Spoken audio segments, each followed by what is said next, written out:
I'm not going anywhere. This is my team, and it will be for the next however long I want to play. Some guys are going to just get in your face and scream at you. I don't learn that way, because I'm like, I don't. And what are we really doing? We're just saying loud words. I'm not going to yell at you. I'm not going to, try and show you up. Every game you can't go out there and score 30, score 21 points and, call it a day. I don't want anyone to take anything away from the play that he made because it was very impressive. You have to give them the credit because they did a good job on this. We did put ourselves in position to make a run, and we didn't do it. It's just as simple as that, right? I leave those kind of things up to coach. My job is just to go through my reads and put the ball where coach wants it. Oh gosh, what's new with our crowd? Yeah, whenever we don't win, that's going to happen. I'm sure they don't want to hear anything right now. That's my answer, man. Nobody cares. Happened before. Been here long enough. You play here long enough, it'll happen. But I don't think anything of it. It's happened for 6 years. But the thing that I like this week, that was better than last week, nobody gave up. So at the end of the day, I've been doing this long enough to know nobody cares, even if that's the case. Is that a certainty that your quarterback is in? I'm not going to get into all the next year scenarios. I'm just going to say that 7-9 is a step forward. Statistically, I think we took a step forward. We got to get a lot of guys healthy, and we got a lot of things to look at and evaluate before we start making any assumptions. Negative 47% chance that they were going to draft somebody in my mind. I think it's time for some fresh air.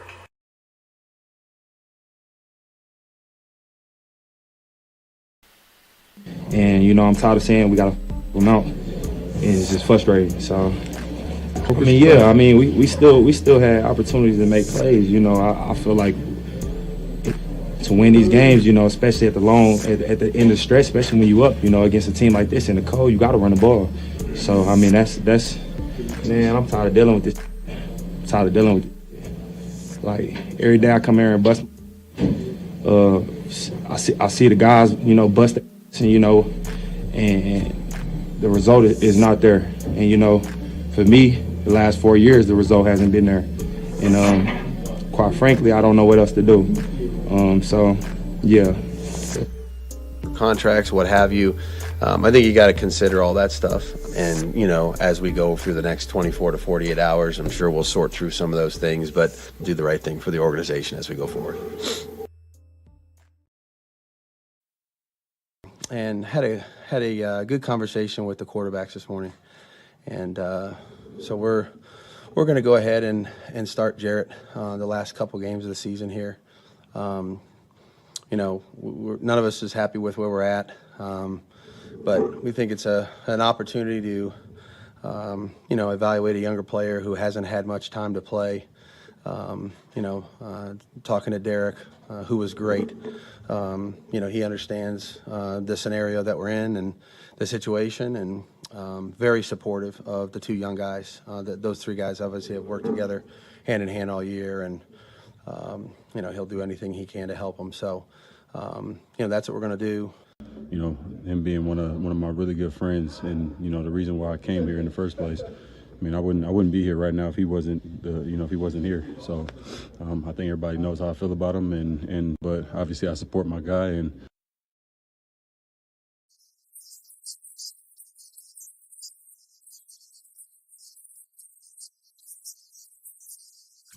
look, happy holidays, Raider Nation nationwide. Let's go. Get some.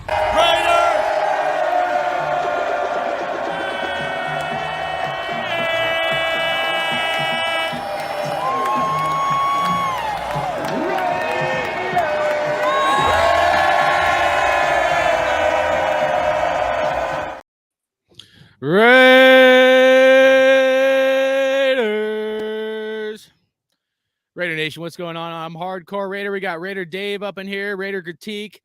Got a great show planned for you guys. Make sure you guys hit the like button and subscribe.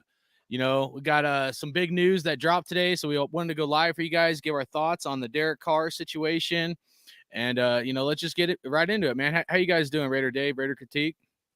I'm doing good, dude. It's a beautiful day, man. A little bit of we got the crazy news today, but still processing everything that's going down and ready for another Sunday, man. We got 2 games left, man. So looking forward to a big game this Sunday in Vegas and another big game the following Sunday in Vegas, man. So 2 weeks left. We'll see how this shakes out. Raider Critique. Well, it's not freezing in Texas anymore, so at least I'm not over here all bundled up in my big jacket and my beanie cap. But we're sitting at like 65, 70 degrees. But I can tell you I'm in shock, to say the least. I knew we did terrible last game, and we were looking at the contract scenarios, which we're going to jump into. But I mean, it's been all over Raider Nation. I mean, really, I think the writing was just on the wall for this guy, but I'm still shocked about it. In all actuality. All right, guys, real quick here. This is why you got to be sub to my channel. This channel is one of the only ones that's giving back to Raider Nation. We gave a jersey away just like this about a month ago. I'm trying to get to 1,000 subscribers, and then I'm going to give away another jersey. I fix my backdrop here real quick, but here's what we're going to do for this show. The first 4 people that commented are going to get a gift card, okay? And I've given away other gift cards too. So again, you got to be subscribed to my channel. Some people be watching my shows and stuff, man, and my videos. You guys aren't sub, man. You got to be sub to my channel. So here's how we're going to do this shit. Robert Pina, you get the first $25 gift card. These are like MasterCard ones. You can spend it wherever the hell you want. Next up after Robert Pina, Raider Lifer. Okay. You guys email me at raider.hardcore@gmail.com. So next up, Raider Lifer, you get the second gift card for $25. Adam Mayo, you get the third one. And the third one, they were out of the other one. So it's a Domino's one. All you guys should be able to use these online, I believe. Email me at raider.hardcore@gmail.com. And then Raider Nug, you should be the next one, but I've already gifted you a gift card. So I'm gonna forward that one to Southside Raider. So Southside Raider, you will get the last gift card, $20 at Domino's. So you guys email me, raider.hardcore@gmail.com, and then I'll get those sent over to you. You should be able to just use it with a picture. So, hope you guys enjoy that. Remember, man, there's only one nation. That's Raider Nation. We're a family. We're giving back. We're what the rest of Raider Nation should be doing. So that's what this channel is bringing to the show. So, let's get right into this Derek Carr stuff, man. I did a couple other videos. You guys should check those out. One of them was, can Raiders win with an average quarterback?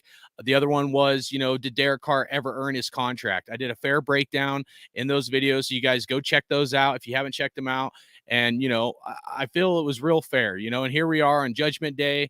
Even, myself that's been critical of Derek Carr at times, not exactly happy.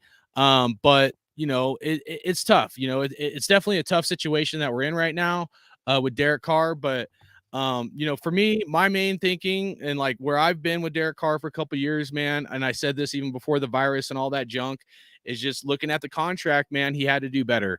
And it's a production-based business, so it sucks. But, when I look at the body of work and like my last video, that's why I said you should check it out. But, he should have been in the 8-4 range with a lot of statistics and stuff, and it would have brought us wins. And it just wasn't good enough. And I know there's a lot of other factors on this team, from coaching, offensive coordinators, O-line, wide receivers, defense that's been garbage.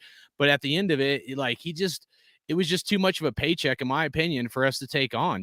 When we have, here's the thing, dude, we're not one or two players. Like, we have some foundational pieces on this team, but we're not just one or two players away from, having a great team or a really good team. We're many pieces away. So if we pay a quarterback that kind of money, we're not going to have the money we need to go get defensive line, offensive linemen, cornerback, middle linebacker. I mean, there's so many holes on this team, plus all these contracts coming due, guys, that it just, it sucks. It sucks that we're at a point where a quarterback has a contract so high, maybe not as high as Patrick Mahomes, but it's high enough where it's going to hurt us from being able to get the talent we need. So that's where I stand with it. Part of me, my heart hurts, to be honest with you guys, with Derek Carr getting benched. I appreciate everything he's done for the Raiders, the Raider Nation. I know he loved this team, but, at some point, if he's not able to produce and do it, we have to move on, man. And it sucks. It sucks to be at this point. But what do you think, Raider Dave? Oh man, it's a tough day because that's our quarterback the past 9 seasons, almost 9 complete seasons, and I think this is definitely an evaluation move. I think with all the reports that are coming out, man, there's a lot that is that's still coming out, as far as what's going down. And the fact is, Derek will not be traveling with the team. That's pretty well noted. They are saying that's because of contract, they are evaluating his contract. They're going to evaluate any teams that are interested in trading for him. And they also have the option in place where they retain him as well. So, but as far as my thoughts on Derek, man, I was a huge fan of Derek Carr. I am a huge fan of Derek Carr. You know, he holds a lot of Raider records in prestigious categories such as yardage, touchdown. I know that it's today's NFL and all that. Some of the numbers today versus the past are inflated because today's game is more of a passing game, you name it. But the thing is, I was an advocate for Derek Carr to be drafted in 2014. You know, I wanted the Raiders to draft Derek Carr, if not with the top first pick, you know, the top 5 pick they had where they took Khalil Mack, or if they get him in the second round. When he fell to them in the second round, I felt like that was a blessing. I like Derek's arm strength. I like what he did at Fresno State. Loved what he did his rookie year, even though we started out 0-10, man. We started out 0-10 with Derek, man. This has been a long ride. We started out 0-10, man. That was a rough start. I was actually at that Charger Raider game where we went 0-10. And Charger fans and myself in that section, man, it was a good day. We all got along good in the stands that day. There's always a lot of fights at that game, but it was a good, respectable day between the fans, and we just had a good discussion, man. A lot of them were like, hey, your quarterback's going to be something one day. And I agreed. You know, and then you see, 2015 transpires. I threw for 32 touchdowns, I believe, in 2015. That was a step. That was a milestone for me. I was like, hey, man, if our quarterback can get us up to 35, 40 touchdowns, we got ourselves an elite quarterback. Then 2016 comes around. He had a lights out year, dude. Played great in 2016, the unfortunate event with the ankle. And ever since then, man, just Derek wasn't the same, man. Just was not the same. It was almost like, I felt like, I don't know if there was something going on in the locker room, but it was almost like there became a divide. And that divide, I felt like it was very small, maybe in the locker room at that time, but that led to us fans, man. Because then we got to where you got people taking sides for our quarterback. And then some guys are on the, that don't support Derek. You had to go through all these like turmoil of whether you support Derek Carr or not. Man, I support the Raiders. And I'm just going to tell you how I feel about the whole thing. I love everything Derek did. I appreciate what Derek did. But man, I'm telling, and when I say we need to win the AFC West, that is like urgent. That needs to happen. That needs to happen, guys. It's been 20 years since the Raiders have won the AFC West. I was in those stands. That stadium was to the brim back then. That stadium, they didn't have the top section blocked off in Oakland. They had that stadium packed with fans, and we wanted to win Super Bowls and AFC West. And I want to get back to that mentality, man, of it's not about one guy. It's about this team. It's about winning the AFC West. And yes, some fans will be like, oh, well, if we just make the playoffs, that's cool. No, it ain't cool, dude. That's a milestone. Win that damn AFC West. We have 15 AFC West titles. We haven't won it in 20 years. The Kansas City Chiefs are locking up their AFC, or if they just did win, I don't know if they won it already yet or what, but Kansas City Chiefs are getting their 15th damn AFC West title. So we got to get this shit in gear, and we got to start prioritizing what's important. And I personally think we got to win the West, and that should be the urgency. So whenever I critiqued Derek Carr, it was of urgency to play with a high tempo offense, keep your foot on the gas, put teams away, put up 40 points. And it sounds crazy. It sounds like I'm asking a lot, but that's how you got to win NFL games, man. NFL games about scoring points, putting your foot on the gas, and beating the shit out of a team, dude, because you saw the game with the Colts. The Colts were beating the shit out of the Vikings. The Vikings come back. This is a high scoring league. That's the way this league is built. And your quarterback has to be constantly playing with a sense of urgency. So that's where I stand. I love what Derek did. And I just feel like his career it pointed us in the right direction as far as we're winning games. We had an average of 7 wins a year with Derek Carr over his 9-year career. So I could start ranting and I have a lot of mixed emotions about it and stuff like that. Like I said, I got 3 Derek Carr jerseys hanging up in the closet. 2 of them were bought 2014, the year that he was drafted. So, but yeah, man, it's going to be a big transition, but it's going to be one hell of a storyline in the offseason. Let me tell you. But shout out to you, Derek. Thank you for all your hard work, man, for this organization. Cheers to that. He played hurt and shit, dude, and he did play hurt. We just want we're asking for a lot over here in Raider Nation, and every NFL fan base is asking for a lot in this league. This is a league where you just got to win damn football games, man, and we got Al's Ghost backstage. Al's Ghost, just hang tight, buddy. I'll let you in here. But I'll let Raider Critique kind of give his take. I just want to close it though with one thing though, what I think led up to today.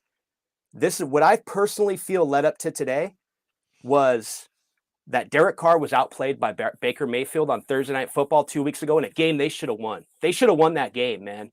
That we'd be in playoff position if they beat the teams they should have beat, dude. Later, we knew what happened in the beginning with the 4 blown leads, but we knew we had a chance, dude, about 2 weeks ago. When that Rams game, we had that game.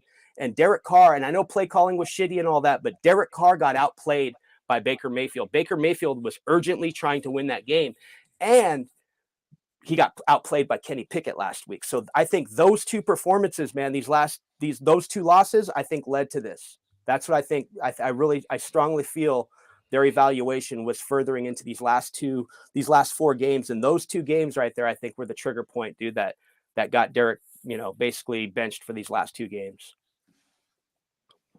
Sorry for ranting. Sorry. No, you're good, man. I like it. It's real. It's a lot to digest. The whole thing. I'm just like a sponge right now, dude. Like it's extremely hard to digest, but everything you're saying is exactly right. Yeah. When we drafted him in 2014 in the 2nd round, I was a huge Carr supporter because it was either him or Johnny Manziel. You remember that name? Yeah. Everybody was like, "Go, we're gonna go get Johnny Manziel." I was like, "No, fuck, please don't go get Johnny Manziel." Because that dude, all he cared about was money. But we drafted Derek Carr, and here it is, this modest kid, put up some really good numbers in Fresno. You know what I mean? So I was all for it, especially when we got Matt Schaub, Matt Flynn. It looked like we were doing it all over again with the Jamarcus Russell years, and then we had Derek Carr, this dude who was pretty much unproven. And he came in here, and yeah, we went 0-10, but he looked a whole hell of a lot better than any quarterback we've had on the roster in years, making the right reads. And yeah, it seemed like that and Murph said it best, man. It seemed like his career was going up and up and up until the injury to the Colts, where he plateaued, and then now we're on this roller coaster where it's up and down, up and down. And Derek Carr, to me, was the most consistent quarterback that I've seen this team have in years. Yeah. Now, in our era, we've seen dudes like Jamarcus Russell. We remember guys like Aaron Brooks. The problem with all this is that we remember what shitty quarterbacks look like, and we were happy to see somebody who didn't look like that, and that happened to be Derek Carr. Besides Jason Campbell, since Rich Gannon, we haven't really had a decent quarterback behind the center until Derek Carr came into the picture. So I understand how some of us got emotionally attached to the guy, and then, of course, just the type of person that he is, it got us more into him. You know what I mean? But let's be real about it. You broke down his numbers ever since he jumped off the tracks in 2017. The guy has been bottom tier to middle tier all up until 2019 when he had a contract year. I'd say average to below average is average kind of how to below average. Yeah. I mean, high in interceptions. And then also another thing that you didn't talk about on that video was how many fumbles Derek Carr had in that season. I believe it was 2018, where his quarterback rating was like next to like 60 or 65, where his overall QBR was. The dude dropped the ball a whole hell of a lot of times. And it wasn't like Derek Carr had consistent problems as each year that came in. One, it was his interceptions. Two, then it was, he couldn't get the playbook. Then 3, it was his ball handling skills. And then 4, we're back to interceptions. And then we're back, it's just this revolving door that we keep seeing from Derek Carr that I finally think I think he's been being evaluated all year. Well, and we got to remember, I tried to be fair in that. Best friend as a wide receiver. Yeah. All right. They went and picked up, we've already had Josh Jacobs. He's the number one running back in the league. And then you have dudes like Darren Waller and Hunter Renfrow that they locked down as well to show, hey, look, we're dedicated to you. You know what I mean? Everybody's always been talking. All you need is this. All you need is that. We're going to get you a top 15 defense, which that didn't happen. You know what I mean? And we're going to get you a decent offensive line, and we're going to get you all these weapons. We're going to see what you can do. And this is what he's done. So how do I feel about him being removed? Well, I don't think that we're trying to win anymore. So all those playoff chances that they were talking about, that 1.25% chance that we had, throw that right out the window, because that's probably not going to happen with Jared Stidham under center. What we're going to see is, well, I mean, let's be honest, man. Raider Nation, buckle up. And let's hope we get it right this time. Let's get into the Niner Because thing. last time we went and got a first-round draft pick as a quarterback, which I'm pretty sure that's probably what we're going to do. We picked up fucking Jamarcus Russell. So let's hope to God Ziegler has got more sense than Al Davis.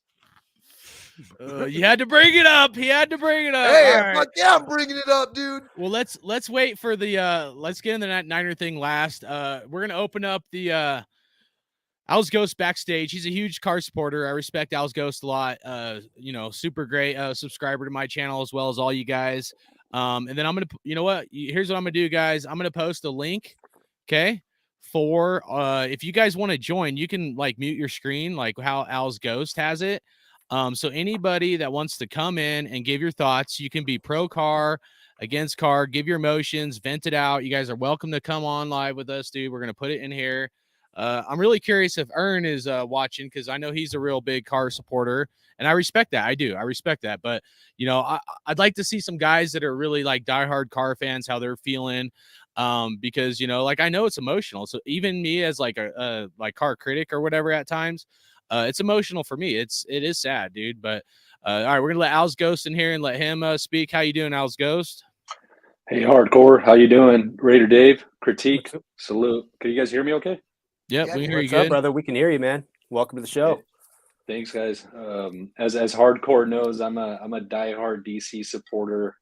Been following him since his rookie season, and had the privilege of watching him play live in Oakland as a season ticket holder for a number of years. Tough situation, I think, from my perspective, and I guess I'll outline a few different reasons why. I think the first one is I can't help but think that DC is being used as a scapegoat for some really deep underlying problems that this organization has, starting from the top. I do think that we have incompetent management, incompetent ownership, and then we just haven't figured out the head coach over the past, several years, several decades. The comparison that I like going to is the Pittsburgh Steelers having 3 head coaches since 1969. And the Raiders having 3 head coaches since October 2021. Yeah. And I just don't think that Derek Carr ever had a fair chance or a fair shot to succeed with the Raiders. Even during his 9-year tenure, 6 head coaches, a number of offensive coordinators. But I have to disagree. I have to disagree, because the simple fact is we have surrounded this guy with every possible thing that we possibly could. The problem is that look at how much the fan base talked about this guy. All right, that has got to mentally break somebody. I don't give a shit what anybody's got to say about that, man. There has been millions of people talking about Derek Carr. We've been doing it on YouTube since 2014. Well, critique, just compare Derek Carr's situation to the situation that Mahomes walked into. Mahomes walked into an organization that already had a winning culture, that was already on the up and up. They were dominating the AFC West. He sat behind Alex Smith for a year, learned under Alex Smith, a Pro Bowl quarterback, and has had 1 head coach and 1 play caller his entire career. Not only that, Not only that, he had elite weapons from the get-go. He had Travis Kelce, Tyreek Hill, Sammy Watkins wasn't bad. He then had Kareem Hunt. Look at Derek Carr. I mean, this is the first year that I think we could honestly say that it's the first year that he's had a number 1 receiver in Devontae Adams, because I actually don't see Amari Cooper or Michael Crabtree as being an absolute, number 1 receiver. Anyways, I think we could go back and also the defense, right? Like, the defense has just been awful. They don't take away the ball over Derek Carr's tenure. I think the highest ranked defense that we've had has been 18th. But Raider Dave, I want to go to something that you said, which I completely agree with. Like, we have to win the AFC West. We haven't won it in, a couple decades. I mean, I was in grade school, I think, the last time that we won it. But I would actually go a step further and say we don't need to win the AFC West. What we need to win first is win in the draft. We have not been winning in the draft over the past 2 decades. Outside of the 2014 and 2019 drafts, our drafts have been absolute shit.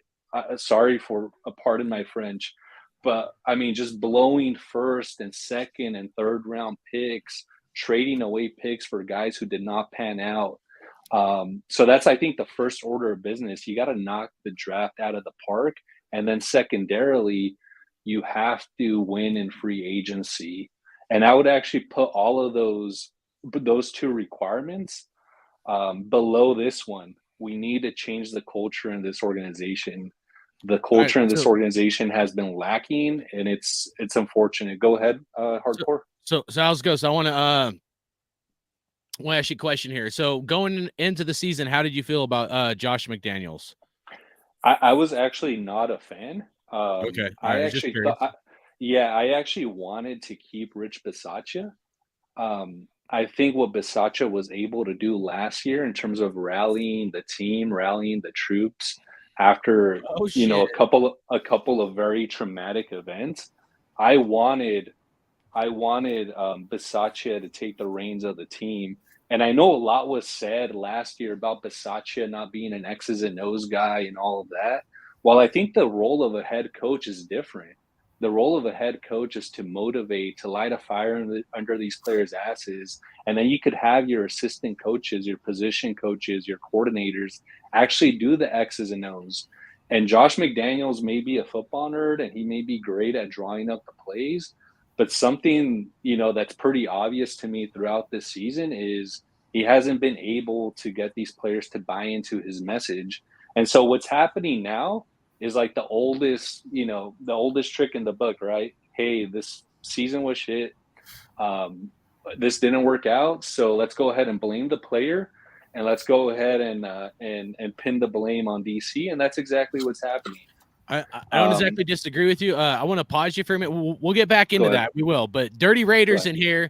Dirty Raider pulls up, man. Dude, he's about ready to do a drive-by, dude. He's got that killer look in his eye. Dirty Raider is fired up, dude. What is up, brother? Dude, how you doing, Dirty Raider? I'm good, man. How you guys feeling, man? Oh, dude, I don't know. I'm glad you joined, though. Thanks for tuning in. Me too. Joining us. Cheers, man. What do you think, dude? You see, I already shot 3 people, man. I'm telling you, I saw it right here, bro. I can see it in your eyes, man. He's like, no Brady, no Garoppolo, and no Mac Jones. Mac Jones can't throw the ball 30 yards down the field. What the hell you want him for? Yeah, I heard that too, man. I can't do Mac Jones, man. He can't throw the ball. Tom Brady just got custody of his kids. He ain't leaving Florida. He actually done with football after this. You know what I mean? Like, right. He got to be a stay-at-home dad. Yep. Yeah, I mean, you got custody of your kids. You can't be uprooting and moving to Vegas, and all of a sudden now your kids is into gambling and you out here playing football. Nah, man, that ain't gonna work for him. I honestly think he done with football after this. And then Jimmy G, I'm good, bro. He don't want to be a bridge quarterback, and if that's what they bring him in for, that's exactly what he's gonna be. You know what I mean? I think your quarterback. I would say Garoppolo over the other 2 any day, and there won't be no Aaron Rodgers neither because nobody wants to play with that prick. I was just about to say Aaron Rodgers, man. I was about to say if Dave Ziegler, I wouldn't be surprised if Dave Ziegler starts fielding phone calls from the Green Bay Packers, man, and they start working out a deal. I stick with Chase Garbers. I would go Aaron Rodgers all day. Give me a high tempo Aaron Rodgers run offense, going up and down that field, lighting up the scoreboard. You'll see a different range of defense. We can't afford Aaron Rodgers. Nope. I think we could, dude. Because there's restructuring that could go on. There's a lot. Hey, man, I didn't think we could get Devontae Adams last year. Are you really telling me that you would give Aaron Rodgers upwards to $60 million to come in here and play? Depends on how they would restructure We ain't got the that money. deal. Hey, like, well, the way the ain't NFL got the works, money. the We way don't. the NFL works, it's based off of emotions and I mean, Devontae Adams coming to Las Vegas was a shocker. Let's be real. I did not see that coming. I'm telling you, we got to I did have a not see veteran that coming. quarterback at like 20 mil a pop. And last year, the way they moved around quarterbacks, I mean, we didn't see that coming either. I mean, Russell Wilson gets moved around. I mean, you saw a lot of movement going. He's yeah, I know. And it didn't work out. Everybody thought Denver was going to be good. Denver looks like trash, so that didn't work out. But the point being is, I would not be surprised. I'm actually kind of, I think the organization's going to make a run after Aaron Rodgers. I honestly do, man. That's just my outside. Man, I just don't think they're going for a free agent. I think they're going to make a trade. If they want to continue a playoff push, they got to get Aaron Rodgers, man. The chemistry there with Devontae Adams. The chemistry's there with Devontae Adams. I don't want Aaron Rodgers, bro. Aaron Rodgers is a high-tempo quarterback, and he's what I wanted Carr to be. Young whippersnapper. I want somebody with some young legs who's going to be able to take off running. Here we go. Me too. Let's be real about it, man. What type of fucking quarterbacks work nowadays? It's not the pocket present quarterbacks. It's the motherfuckers who run outside the pocket and throw fucking balls off one foot. Hey, hold up, pause. True, but we got two. You shall receive. We need a drum roll. We got Raider Earn up in this motherfucker. West Side Media. But we have two superstars right now on this roster. They got two superstars in Josh Jacobs. What's up, gentlemen? What up, Raider Earn? Josh Jacobs, Devontae Adams, dude. 2,000-yard players on that offense, dude. You got to implement a veteran quarterback, man. It'd be a risk going young with those type of superstars.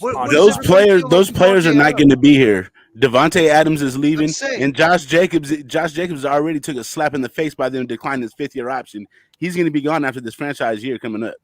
Hold on, let's slow roll this. Hey, man, we got to catch up, West Side. Hey, remember I said Jared Stidham, don't be surprised if you see him starting for the Raiders this year?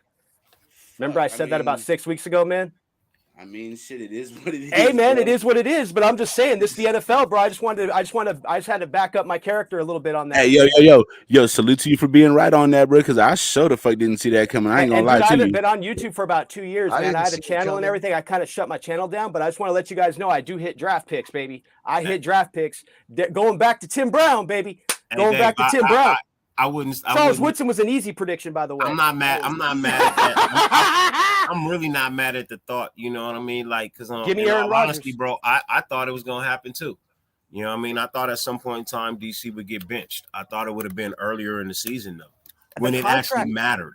The contract really told us that, man. I really think that contract, like everybody reacted in the offseason, like, oh my God, you know what I mean? Like, he's getting all this money, he hasn't proven anything. And I'm like, dude, they can walk away from this deal. It's a quarterback deal. They can walk away from it, take a $6 million hit.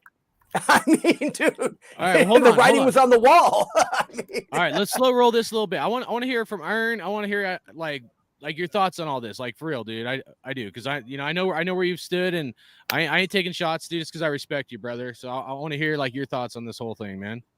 So look, it's like, yo, I support all my Raider players until they're not a Raider player, or until I feel like they're not trying to, they're trying their best. But like, bro, it is what it is with DC. I'm not going to sit here and defend his play over the last couple of weeks, because even I against Pittsburgh was like, bruh, this is fucking looking ugly, bro. You know what I'm saying? I'm not going to lie to you at all. You know what I'm saying? So, I mean, I thought that they was going to stick it out for another year. Like, why even fucking sign him to a contract if you're going to have him on a 1-year leash? That shit doesn't make no fucking sense to me. Well, I think they wanted to see how his chemistry with Devontae was going to work out, if Derek really had it in him. You know, but if you're going to have him on a 1-year leash, then why even do that? I personally think, but hey, I thought it was very smart of the organization to have that out in case we're seeing exactly what we're seeing now. But everybody want to give Dave Ziegler all this credit for having this out. It's not that he had it out. Everybody's fucking contract is like that across the NFL. If you sign a contract extension, then there's a fucking gap right in between when your original contract ends and that contract extension kicks in, where you can get out. So Ziegler's no fucking genius for that. That's everybody's contract. You can look across the league at everybody's contract, and they're all built like that. Hey guys, my whole thing is just real quick, Dirty. My whole thing is Ern. Everyone knows I'm like Ern. I'm a Derek Carr supporter. And I can't defend his play over the last few weeks. Heck, I can't defend his play this entire season. Overthrowing, underthrowing, not making the right reads. To me, it just doesn't look like Derek Carr. To me, it looks like an aberration. So is that the quarterback or is it the system? A lot's been said about how complicated the system is. I think even Demarcus Robinson did like a TikTok or an Instagram with the playbook and talking about how complicated it was. Well, if your system is that complicated, simplify it. Just because something is complicated doesn't make it good. This is an analogy that I've been pushing around. If I have 100 ingredients and complicated ass steps to make a meal, that doesn't necessarily equal a delicious meal. I could have a steak, salt, and pepper and have a bomb ass meal with just simple ingredients. Like, I don't need to overcomplicate things. So if you have receivers like Renfro, if you have receivers like Renfro and Tay running into each other, or guys not running the right routes, it's obvious that it's not just DC. It's that this system is just too complicated. Go ahead, Dirty. I thought you were going to say, or someone else jump in. Yeah, no, I was gonna say, you really gotta take a deep look at McDaniels and his head coaching career. You know what I mean? And then you gotta look at DC's career. This is by far the worst DC has ever played under any head coach. Even Allen, he didn't play this bad. You know what I mean? And under Basacci, he didn't play this bad. You know, this guy has been known for killing quarterbacks, dude. As a head coach, he's been known for being a quarterback killer, a team killer, bro. Yeah, remember, he's the one who got rid of Kyle Orton and had to start Tebow. Jay Cutler. And he got rid of Cutler, right, to start, and he traded him for Orton, whatever the fuck his name was from the Bears. Yeah, Kyle Orton. Like this, Kyle Orton. Man, it's more than just DC. You know why I'm not mad? I'm actually happy for DC because now he's going to go to a team where a fan base actually appreciates him. He's going to go to the Rams. And I'm not trying to speak bad about the nation, but he's been so divisive in the nation for so long, bro. I know where some fans, stand with him. You know what I mean? And I know where other fans stand with him. Just being honest. But for a franchise, like say, let's just say he ended up in like Houston or something like that, where they franchise has been struggling. And all of a sudden he come over there, he play, and they above 500. You know what I mean? Like, they fan base gonna appreciate. Look, I'm telling you right now, man, wherever he go, he gonna be more appreciated there than, than here. I don't know, man. I felt like Raider Nation supported him good, man. You know what I mean? Like, I know there's divisive between Raider on Twitter and shit like that going on the last few years, but I'll tell you what, man. I mean, I talk to a lot of other fan bases. They're not like excited for Derek Carr, man. They're not like, oh, like when I play fantasy football in all my fantasy leagues, nobody's rushing to draft Derek Carr in any of my leagues.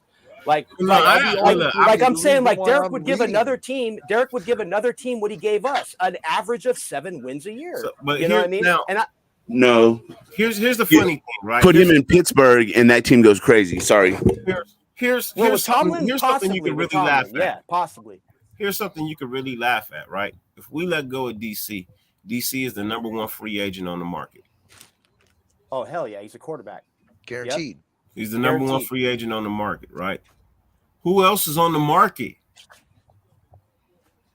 It depends. Isn't Brady on the market next year? Brady's on the market next year. Yep, his 2-year deal's up. Yeah. Yep. But DC is the number 1 free agent on the market. So you're going to let go of the number 1 free agent to bring in the number 3? Well, who said we're bringing in Brady, though? There's no guarantee. Motherfuckers been saying it all day, let's go get Brady. And but that's a lot of speculation. Exactly. Yeah, that's just a lot of fans speculating. I'm good on that. I don't want Brady, bro. I'm good on Brady. Here's how we have to look at it, dude. So the team, are they going to make a run for the play? Like, with the team that they have right now, are they going to keep Devontae, Josh Jacobs, give him a deal, and get a quarterback and make a push for the playoffs? That remains to be the question. Or are they gonna gut the team and rebuild? You also got to remember this too, Raider Dave. It's not the old NFL. Players have power now. They force They force themselves out of situations. There's nothing to say that Devontae will suit up in the silver and black ever again after this season.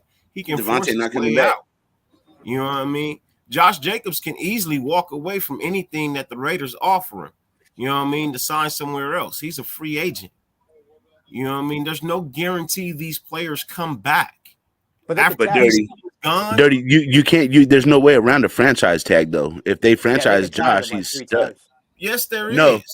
How? Yes, there is. Le'Veon Bell proved it. He can hold out. Yeah, he can hold out. Le'Veon Bell proved it. That's the only option. But Le'Veon Bell showed what happened to his career. Jacobs.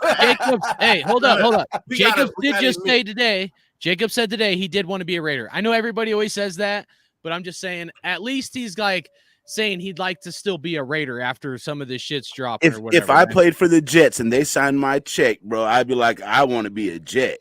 You feel me? Well, hold up, bro. Game day checks. Think about that, bro. Think about getting a game day check, bro. Hey, real quick. Think about like $100,000, dude. You were just playing an NFL game. They just cut you $150, dude. For the real quick, I got to drop a plug. If you guys, we got about 30 people up in here, dude. Please subscribe to my channel if you're not subscribed. I'm trying to get to 1,000 subscribers, guys. I went so many years. I'm trying to get to 500. Dude, I went so many years. I'm starting back over. I didn't even ask for subscribers, man. I gutted my podcast. I'm like the Raiders, bro. I gut my podcast every 2 years and then just subscribe to everybody in here. Raider Earn. I got two subs right now, baby. Dirty Raider. You know what I'm gonna do? Getting his channel back up. You know what I'm gonna do? I haven't subscribed to Hardcore yet because I was on the fence with him because we've been arguing so fucking much. But he takes all the insults that I shoot at him like a fucking turtle, and that shit bounces off his shell. So I'm gonna go ahead and give him a sub right now while we're online. Oh yeah. I love you, hey, Aaron, don't just sub, Aaron. You should like the video too. Hey guys, on a serious note though, to pivot back to the topic at hand. I do think that even the Carr critics, I know they're celebrating and they're popping champagne and they're throwing parties tonight. They should go into this offseason with the understanding that it could get worse before it gets better. It could get real spooky. Dude, it's been worse. I know the Kansas City Chiefs are winning Super Bowls, bro. It's been bad. That's bad enough for me, bro. I can't stand the Chiefs. I can't stand the Chiefs. But what I'm thinking, that's bad. They're winning. But go 1-16 and let me know if you still care about the goddamn Chiefs. Exactly. So no, you know what? Hey, man. I mean, Vegas sucks. I mean, so like now I go to Vegas, it's like, oh, cool, dude. Now I got Chiefs fans rolling up in there, and fuck it, I got to hear how Derek Carr is such a good quarterback from Chiefs. No, I'm just saying, but like, here's the thing, dude. Is like. The Chiefs, the Broncos, man, they are literally winning Super Bowls these last 20 to 25 years, and we haven't done anything. So whatever, and the NFL, things can change overnight in the NFL. They can literally change overnight. They can, or it could take 12 years to find a confident quarterback. And what I'm talking about, Dave, what I'm talking about is, because I know all of you guys have been following the Raiders for a long time, I'm talking about going to a game and celebrating first downs, because that's as good as we can do for that game. Yeah, true. So it could get real dark before it gets better. And I just want all of us to just go in eyes wide open, because we're going to be super pumped in the off season, and we go back and drink the Kool-Aid every August for the preseason games. And we may go 4-0 in preseason again, and we'll be super pumped up and excited for the season. But whoever's a QB, it's hard to find a starting QB in the NFL, because for every Mahomes and Allen that's out there, there are dozens of Zach Wilsons out there too. It's really hard, guys. All I heard is that we're champs. Mark Sanchez.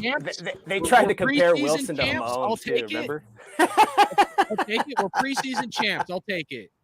Hey, look, you know what's funny? One thing that scares me. You know what our best bet would be? Because I remember back in the day before we had Derek Carr, the only time we ever saw the Raiders win is when we were playing Madden. And I hope to God we don't go back to that. And that's if okay, we're real good. good. We're going to talk about Madden. They have Derek Carr I got mid-2000 fucking Madden stories like crazy. Where Derek Carr throws an interception like every time you throw every other time you throw the ball in Madden. Which, I mean, he has thrown interceptions a lot. He does it in 2K too, bro. But in the game, they have Madden and go hella games without interception. they have a handicap on Derek Carr where like no matter how good you are or what you do, it's like you're guaranteed interception. They really fucked us on Derek Carr in Madden. So I think it's bullshit, but sorry. Anyways. Look, you know what I think our best bet would be is to cat off next year and just do absolutely nothing and not necessarily tank, but evaluate next year and start the rebuild with Caleb coming out of USC.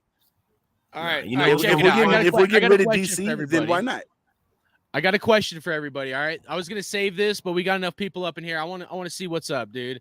So this is a rough question, right?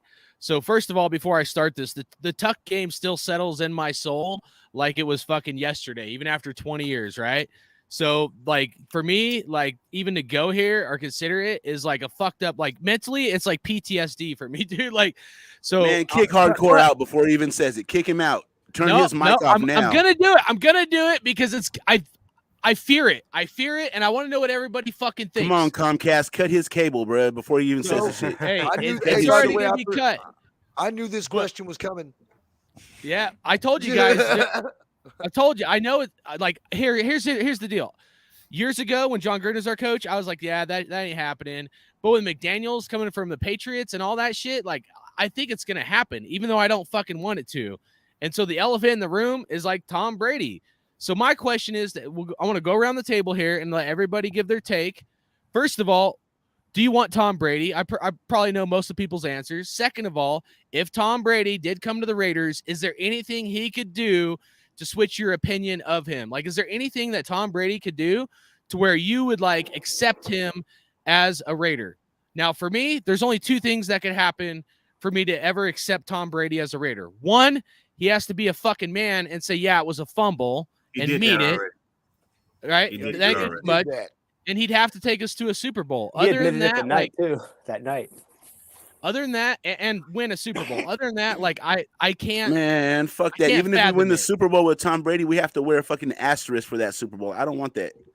But here's the thing. You got to think. This dude has survived on hate. Like Tom Brady loves when people fucking hate him and doubt him. There's no other fan base that hates Tom Brady more than the Raider Nation. Straight up. We hate Tom Brady more than any other fan base because of what fucking happened. And it does. I'm like, it hurts my head just like fucking Dirty Raider. But it's a good topic. It's a good topic. Is there anything he could do to switch your opinion where you accept him as a Raider? There's nothing we could do to make him want to come here. Oh, he's coming, bro. No. Coming, dude. He's coming like he's not coming here. Look, he's already been fucked by the Raiders when he was supposed to come here. Josh McDaniels and him, dude. I'm telling you. Listen, him and Josh McDaniels don't even like each other. They respect one another. They don't like each other. Dude, they were always going. Tom Brady would come here just because Raider Nation hates him. Tom Brady does not want to play for Josh McDaniels. We should He doesn't want to play for Josh McDaniels. He didn't want to play for him in New England. I don't know, bro. I don't know, man. Man, I think it's gonna happen. Nah, man. Dude, there's too much. Al's Ghost is right that Derek Carr wasn't set up for success. Okay. Okay, so I'm gonna tell you this. There was a lot of shit set up. Josh McDaniels has had 15 quarterbacks. He's only had one fucking good one, and that's Brady. And that's because he wasn't the head coach. Right. You think he's gonna go back to Tampa Bay next year? He wants to play. Bro, he's gonna come to the Raiders. Coordinator in St. Louis. Brady. Fisher. He was a shitty coordinator under Fisher. He was a shitty head coach in Denver. It was shitty what he fucking did to Detroit when he backed out the fucking head Indianapolis. Coach. Yeah, when he backed out the Colts. You know what I mean? He hasn't done anything without Belichick. He just beat Belichick on a dumb fucking pass by a wide receiver. You're missing the key element, brother. You're missing the key element. The key element is this motherfucker's terrible.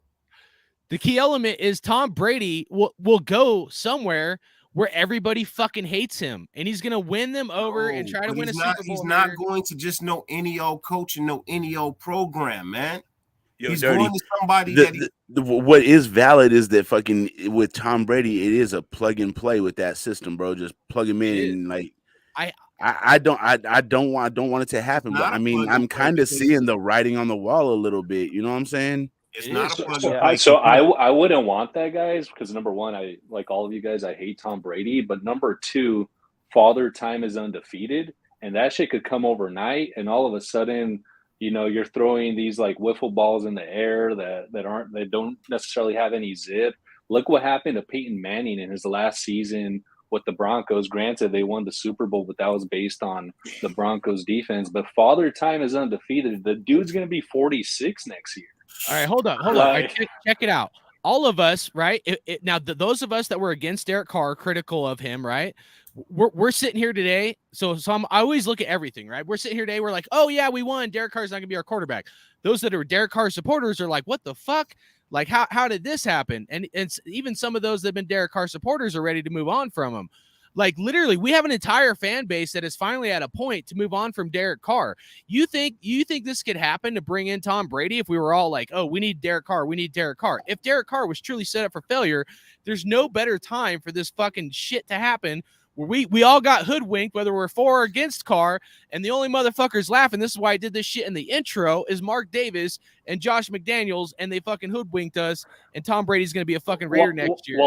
Hardcore, I think they sabotaged Derek Carr this whole season, bro. I think they sabotaged it and created this shit. This is the creation of theirs.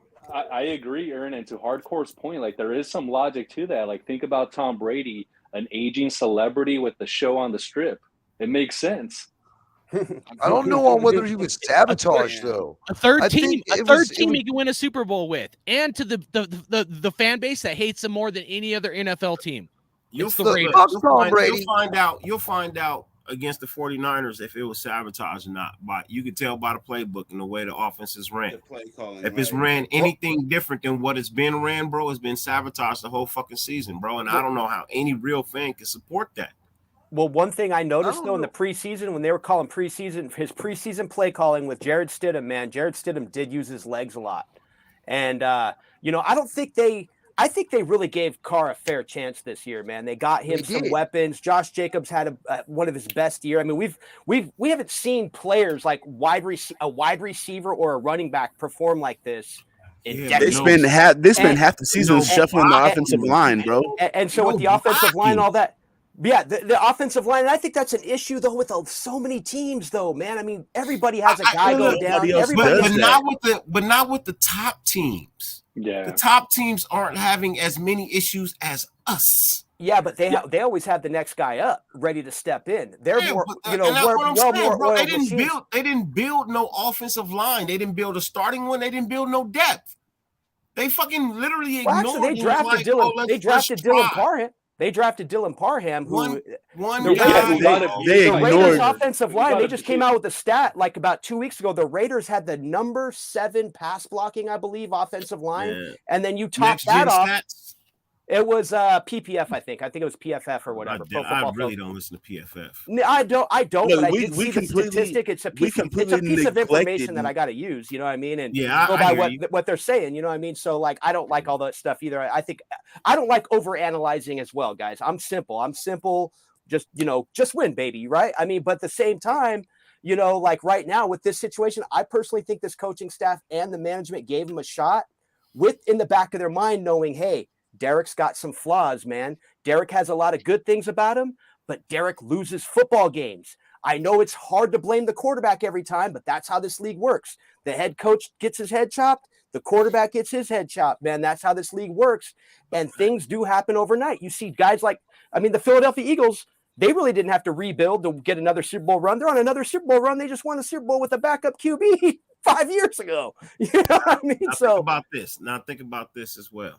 You know what I mean? Because I was trying to bring this up earlier. Think about this situation, right?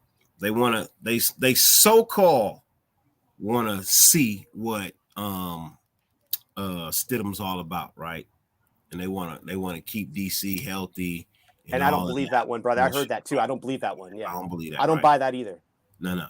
What if they actually try to put DC out like on the market? You know what I mean? Like they try to test the market and they don't get no bite. And they got to bring DC back. You know what I mean? Look, if I was DC, I'd come back. But you know what? it's gonna be my motherfucking way this time, bro. Yeah. You fucking need me. Hey, what do you think of DC? Okay, now we talked. I honestly think if DC is not here next year, bro, I think he's done with football, bro. Me too. I'm taking the man for his word, bro. But all right, can I answer the question finally? Tom Brady, he's the fucking greatest quarterback ever. Do I want him to be a fucking Raider? Hell no. It's better to beat him than to let him join us to win a Super Bowl that's all about integrity. You don't let the motherfucker who pretty much rebuilt his career on a fluke-ass fumble that they fucking call the penalty on, but then you want to let him come on over here and win a Super Bowl for us? I'd rather fucking die than have that guy come over here and win a Super Bowl for us. I don't want to watch that fucking game. You know what I mean? As for DC, the writing was on the damn wall, man. What killed him is that they gave him enough rope to fucking hang himself with it. They gave him everything that he could possibly have asked for from what we asked for as a fan base. Give him a number one wide receiver. They gave him his best friend, Devontae Adams, on top of having Amari Cooper, on top of having Michael Crabtree back in the day. He did more with less last year. No. Now think about this. You know what I'm saying? I understand what you're saying. The problem is that the offensive line was fucking trash this year, man. They're a good run blocking line, but a fucking bad pass blocking line. You know what I'm saying? Think about this. They sabotaged the shit out of him, but I don't think I think it was planned. It was definitely planned. You know what I mean? It was definitely planned. But you also got to look at it like this, man. You gave him everything, right? You gave him everything he been asking for, and then you cuffed his hands and then let him be him. Let him play his ball. You know what I mean? That's a sabotage within itself as well. Yeah, I mean, and not just if you really want to look at it, you know what I mean? Like you don't say all these wonderful things about why you wanted him and how you tried to trade for him and all of that, and then you fucking cuff his hands on the season. I have a question. To me, look. What it reminds me of, it's like giving a race car driver a brand new race car with all the bells and whistles. It's like the fastest car, but then like you expect him to win his first fucking race without learning the car. Yeah, and then when he does, you're like, you know what? It was an electric car. That was why. I electric car. And not you know, just one thing that, I do want to say about DC though, as this season went on, that's why I'm kind of defended management on this one, man. When it comes to like DC being like the scapegoat, you know what I mean? Because early on, you could see, yeah, man, the timing was off. You had Renfro and Adams and KC, man. They collided on that last play. Didn't look good. But look at these last 4 games. Derek Carr is missing wide open receivers. His arm strength looks different to me. I don't see the same zip, and I know he's tipped over the age of 30, you know, and all that. But do you guys think that he's been playing hurt the whole season?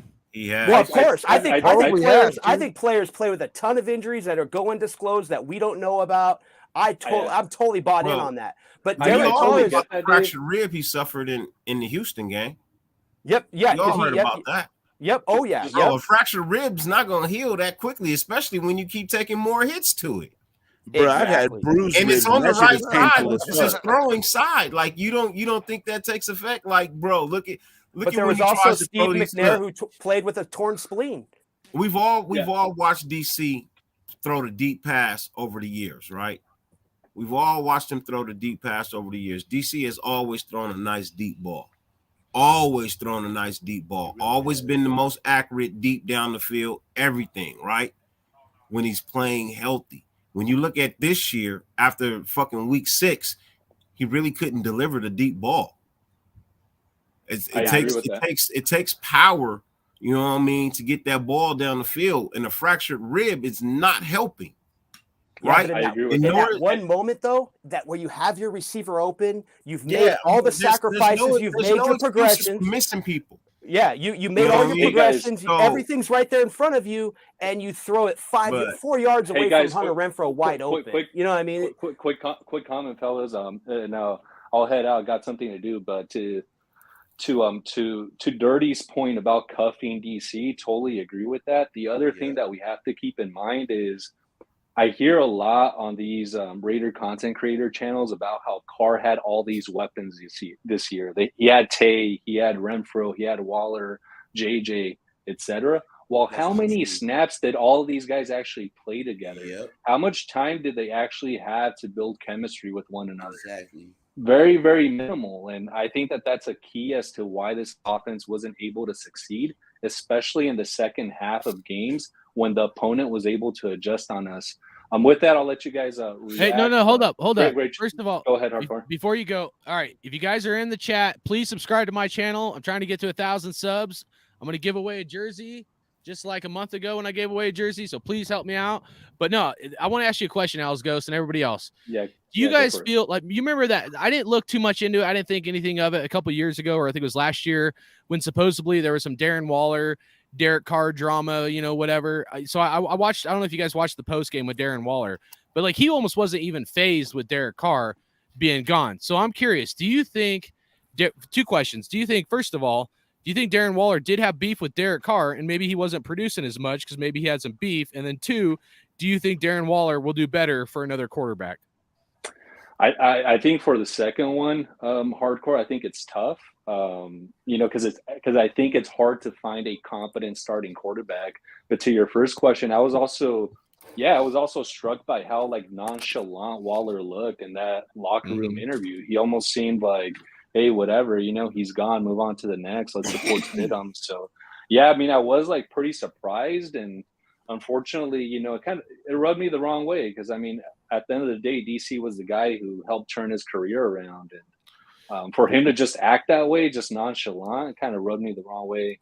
I'll let the other guys react. Hey, nice talking to all of you guys. Keep it up. Go Raiders. Go Raiders. And nice talking to you, big dog. And not just that, but people that are like musically, like lyrically, like have talent, like someone like, say, Darren Waller with his turf toe, whether we like the video or not. He said some interesting lyrics in there, if you guys listen closely, about like it's not about the money, and talking about like I'm trying to remember the verse, but it was something about like, like if he's saved by God, it's going to be on his terms or something along those lines. And like, to me, like, I hate to say it, but like it was almost like a shot at Derek Carr, because we all know Derek Carr is really, really religious. Like Darren Waller saying like, almost taking shots that he's going to like, come to terms on his own time. I know this is all speculation. I know some people don't like that, but it's true. You sound like you actually listen to the song. Huh? You sound I listened to it like 3 times. I listened to it like 3 times, but I'm just saying, like, it gave me turf toe. I wanted to go on IR. Give me a bunch of money. I'll fucking go on IR. No. Don't try to change your stance now that when you don't listening to Darren Waller, bro. You probably got his CD. You probably one of the people that bought his CD. He's riding around bumping that shit, bro, in the city with the windows down. Downloaded him on Spotify and everything, man. You's a follower and all, man. You like his music. Okay. Top of the Raider playlist. Hey, man. I gave it a heart, man. Hey, so you bought David Arnett shit too, didn't you?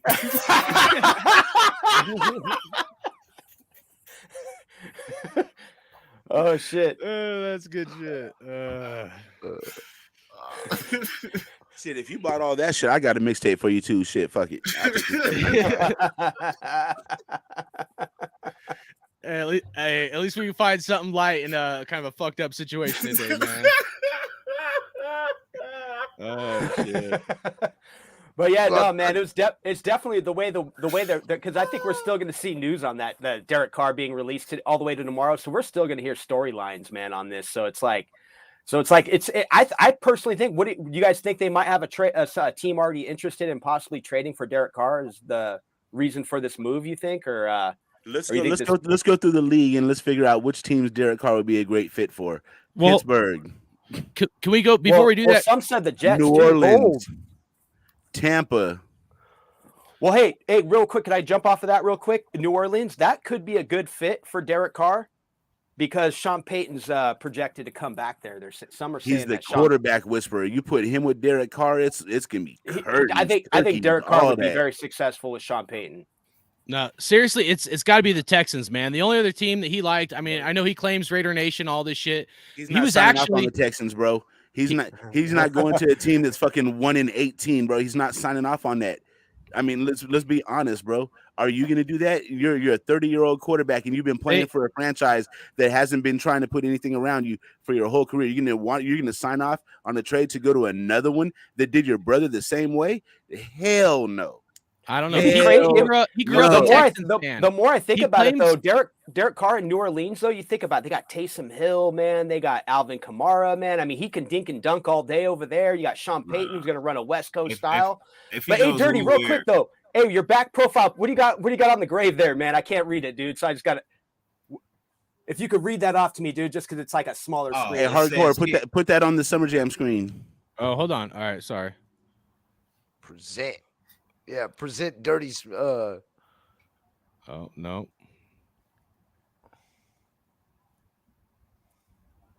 Is that better?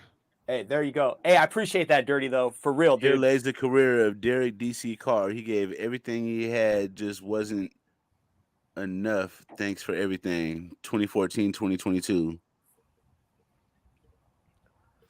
Hey, man, I'm just still ultimately shocked about it. No, much love to that, Dirty, though, because you know what, man, the dude did play his heart out for us, dude. Yeah, I'm right, he did, man. And you know, once a Raider, always a Raider. And you know what, man, you know, and like I said, when I critique Carr, no, I'm a Carr fan, man, but I never would be. I was never the fan like I'm done with the guy or anything like that.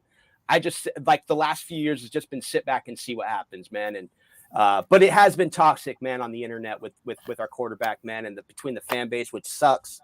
Because, man, it's really all about winning the AFC West, putting the Chiefs down, putting the Chargers down, putting the Broncos down. We got a damn winning streak against the Broncos. That makes me happy, but we got to beat the damn If any team Chiefs. was to get him, it would probably be the Colts because the Colts need a quarterback. Yeah, Colts are having a hard time. They've been scrambling for a quarterback for quite some time. They thought it was going to be Rivers. It wasn't Rivers. Then they traded for the other shit guy. He couldn't do it.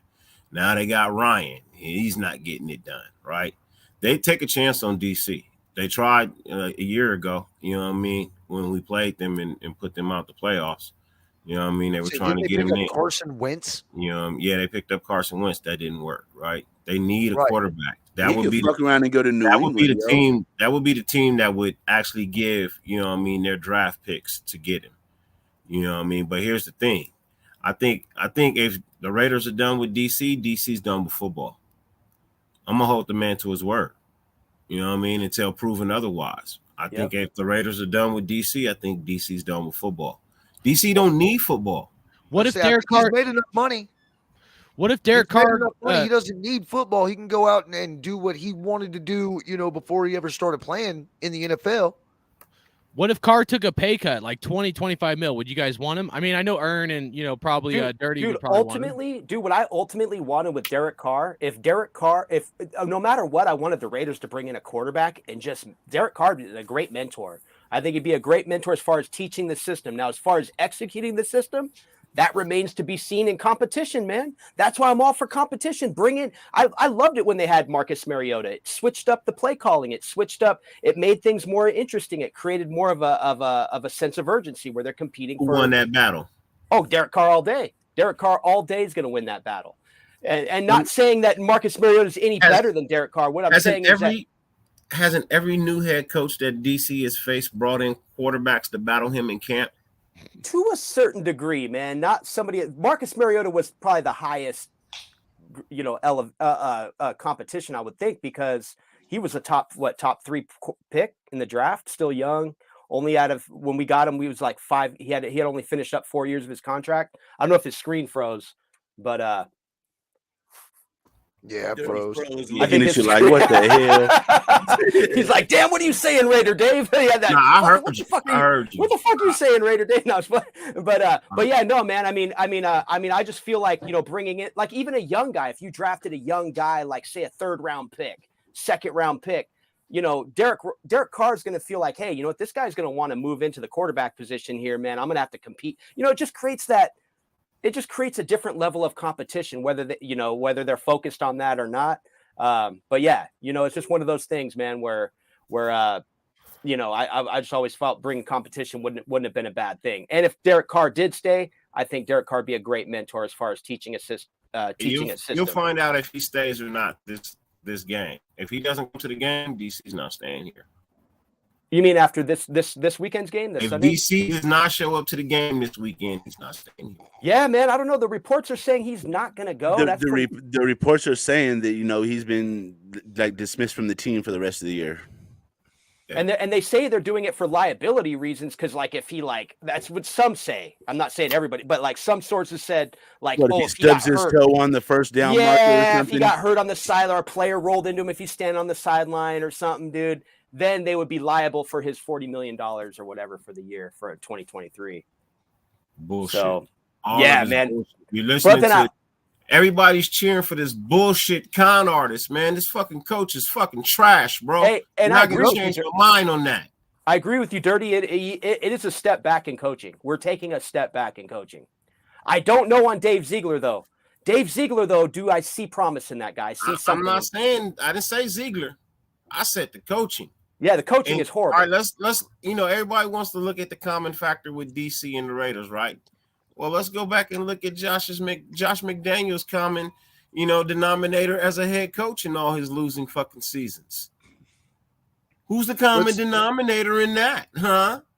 Well, let's look at Patrick Graham's bullshit play calling and how he was a bullshit defensive coordinator for the Giants, and he's doing the same bullshit here.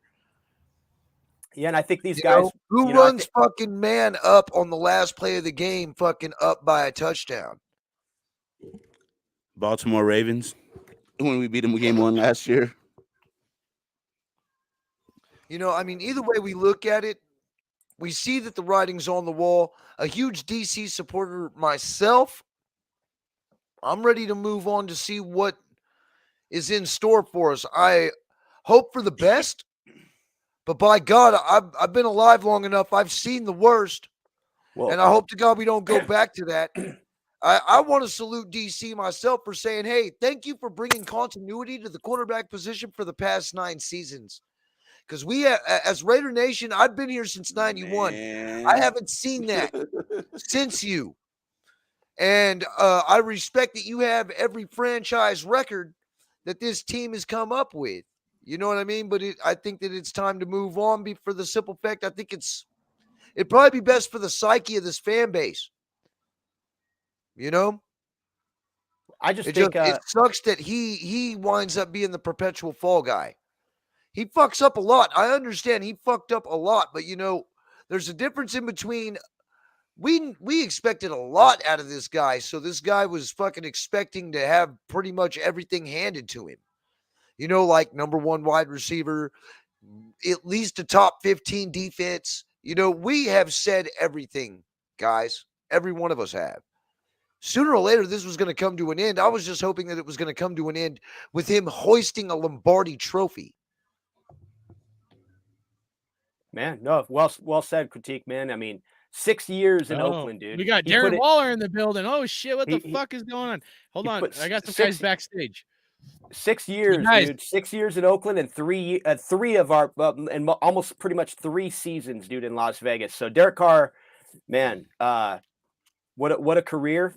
I don't know what's going to happen. Once again, I still have in the back of my mind that he could be back. But I'm just curious if a team made a trade offer and why they made that move.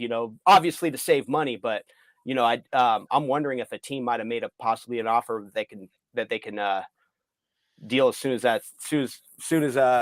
it's appropriate. But yeah, man, what a crazy long 9 seasons, man. It's a long year, man. We had Derek Carr under center for a full decade, man.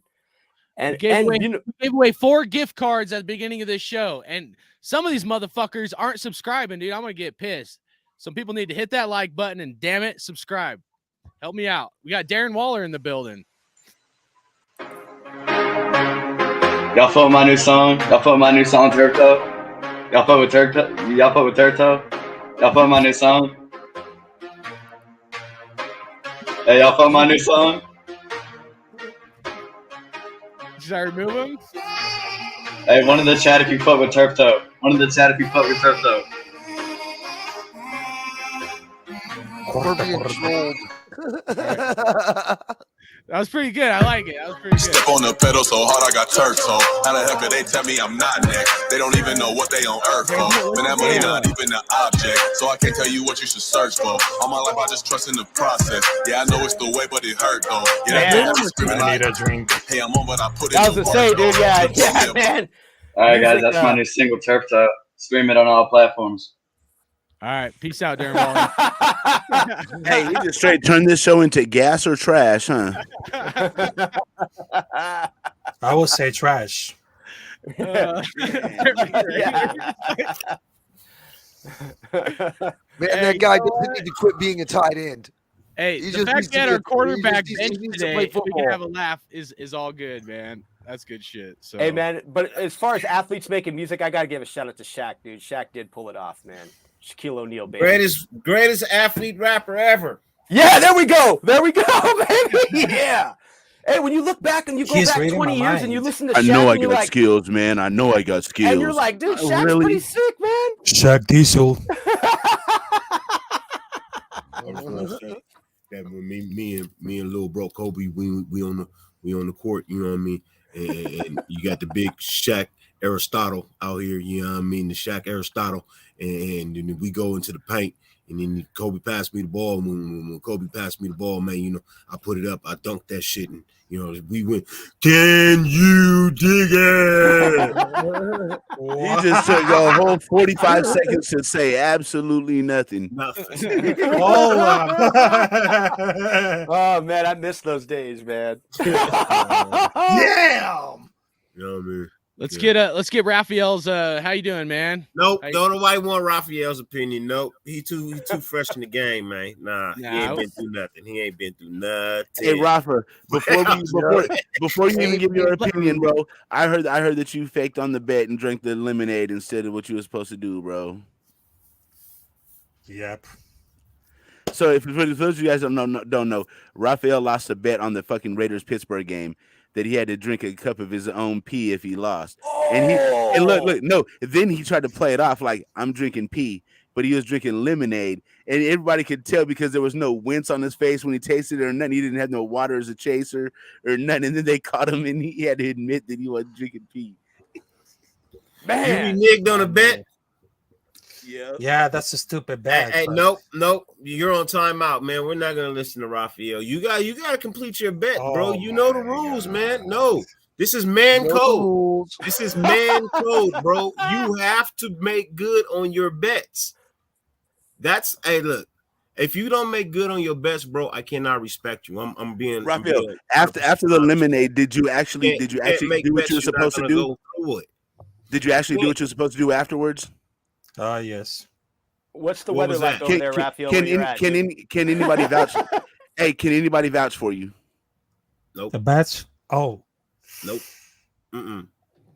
Oh shit. Nobody can vouch for you that you paid the bet. You gotta make good on your bet, bro. You gotta make good on your bet, bro. Yes, I gotta. You gotta make good on your bet, bro. Even if it's a You're not gonna hear Raph steak. It ain't even gotta be a whole cup. It ain't even gotta be a whole cup. You could do just a taste like a quarter cup. I don't want that shit on my show. I don't want that shit on my channel. I'm not staying. Dude, I know one thing. I drink a lot of coffee, man. So my coffee smells. My piss smells like coffee. Maybe drink a pot of coffee, bro. It might taste like coffee. This bet originated on Black Saturday on Ben shit.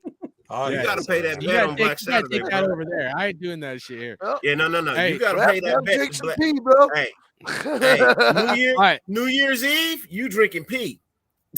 Hey, don't be drinking that leftover trucker pee, bro. Oh my god. Don't be drinking leftover trucker pee, man. Hey, get that morning pee, bro.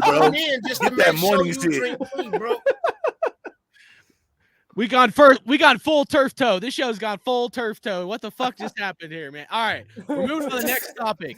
All right, the next topic is the QB plan moving forward. All right, I'm going to give my take. QB plan moving forward. Draft a quarterback in the first round, second round.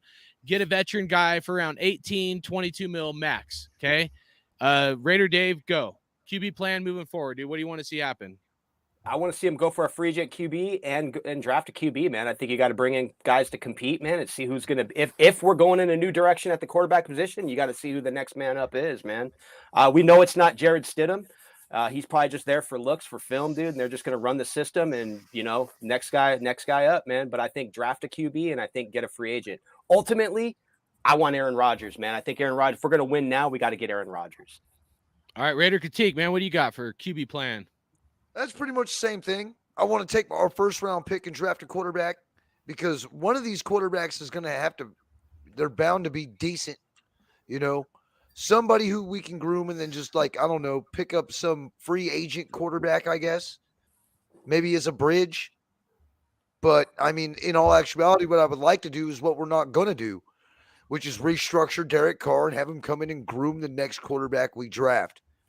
And that's not going to happen. That's ideally what I would have liked happen. But after the news today, I don't foresee him being on the team. I foresee that we will probably try to trade him for a second-round pick or better.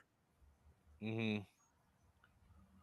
And that's what I would like to see. I mean, if we're going to do it, man, let's at least trade him to where he wants to go, to where we can get something out of him.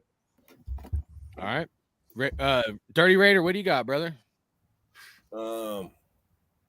Shit, man. Let Chase Garbers play. Fuck it. You know what I mean? Can't get no worse, right? Can't get no worse. Let Chase Garbers play. Shit. Let's see what he can do. That's where I'm at, bro. I don't want Brady. Veteran quarterback. I don't necessarily think there's one out there that you can go and get right now. You know what I mean? If you can quite possibly name me one and tell me what they're doing right now, you know what I mean, is any good, then there's no reason why they'd be somewhere else the following year. So, you know what I mean? If DC hits the open market, DC is the number one open market quarterback. You know what I mean? So, you know what I mean? You can't get a veteran. If you could draft somebody, you're still looking at a 2 to 3 year window of looking like fucking shit. So either way it goes, you're in a lose-lose situation. Play Garbers.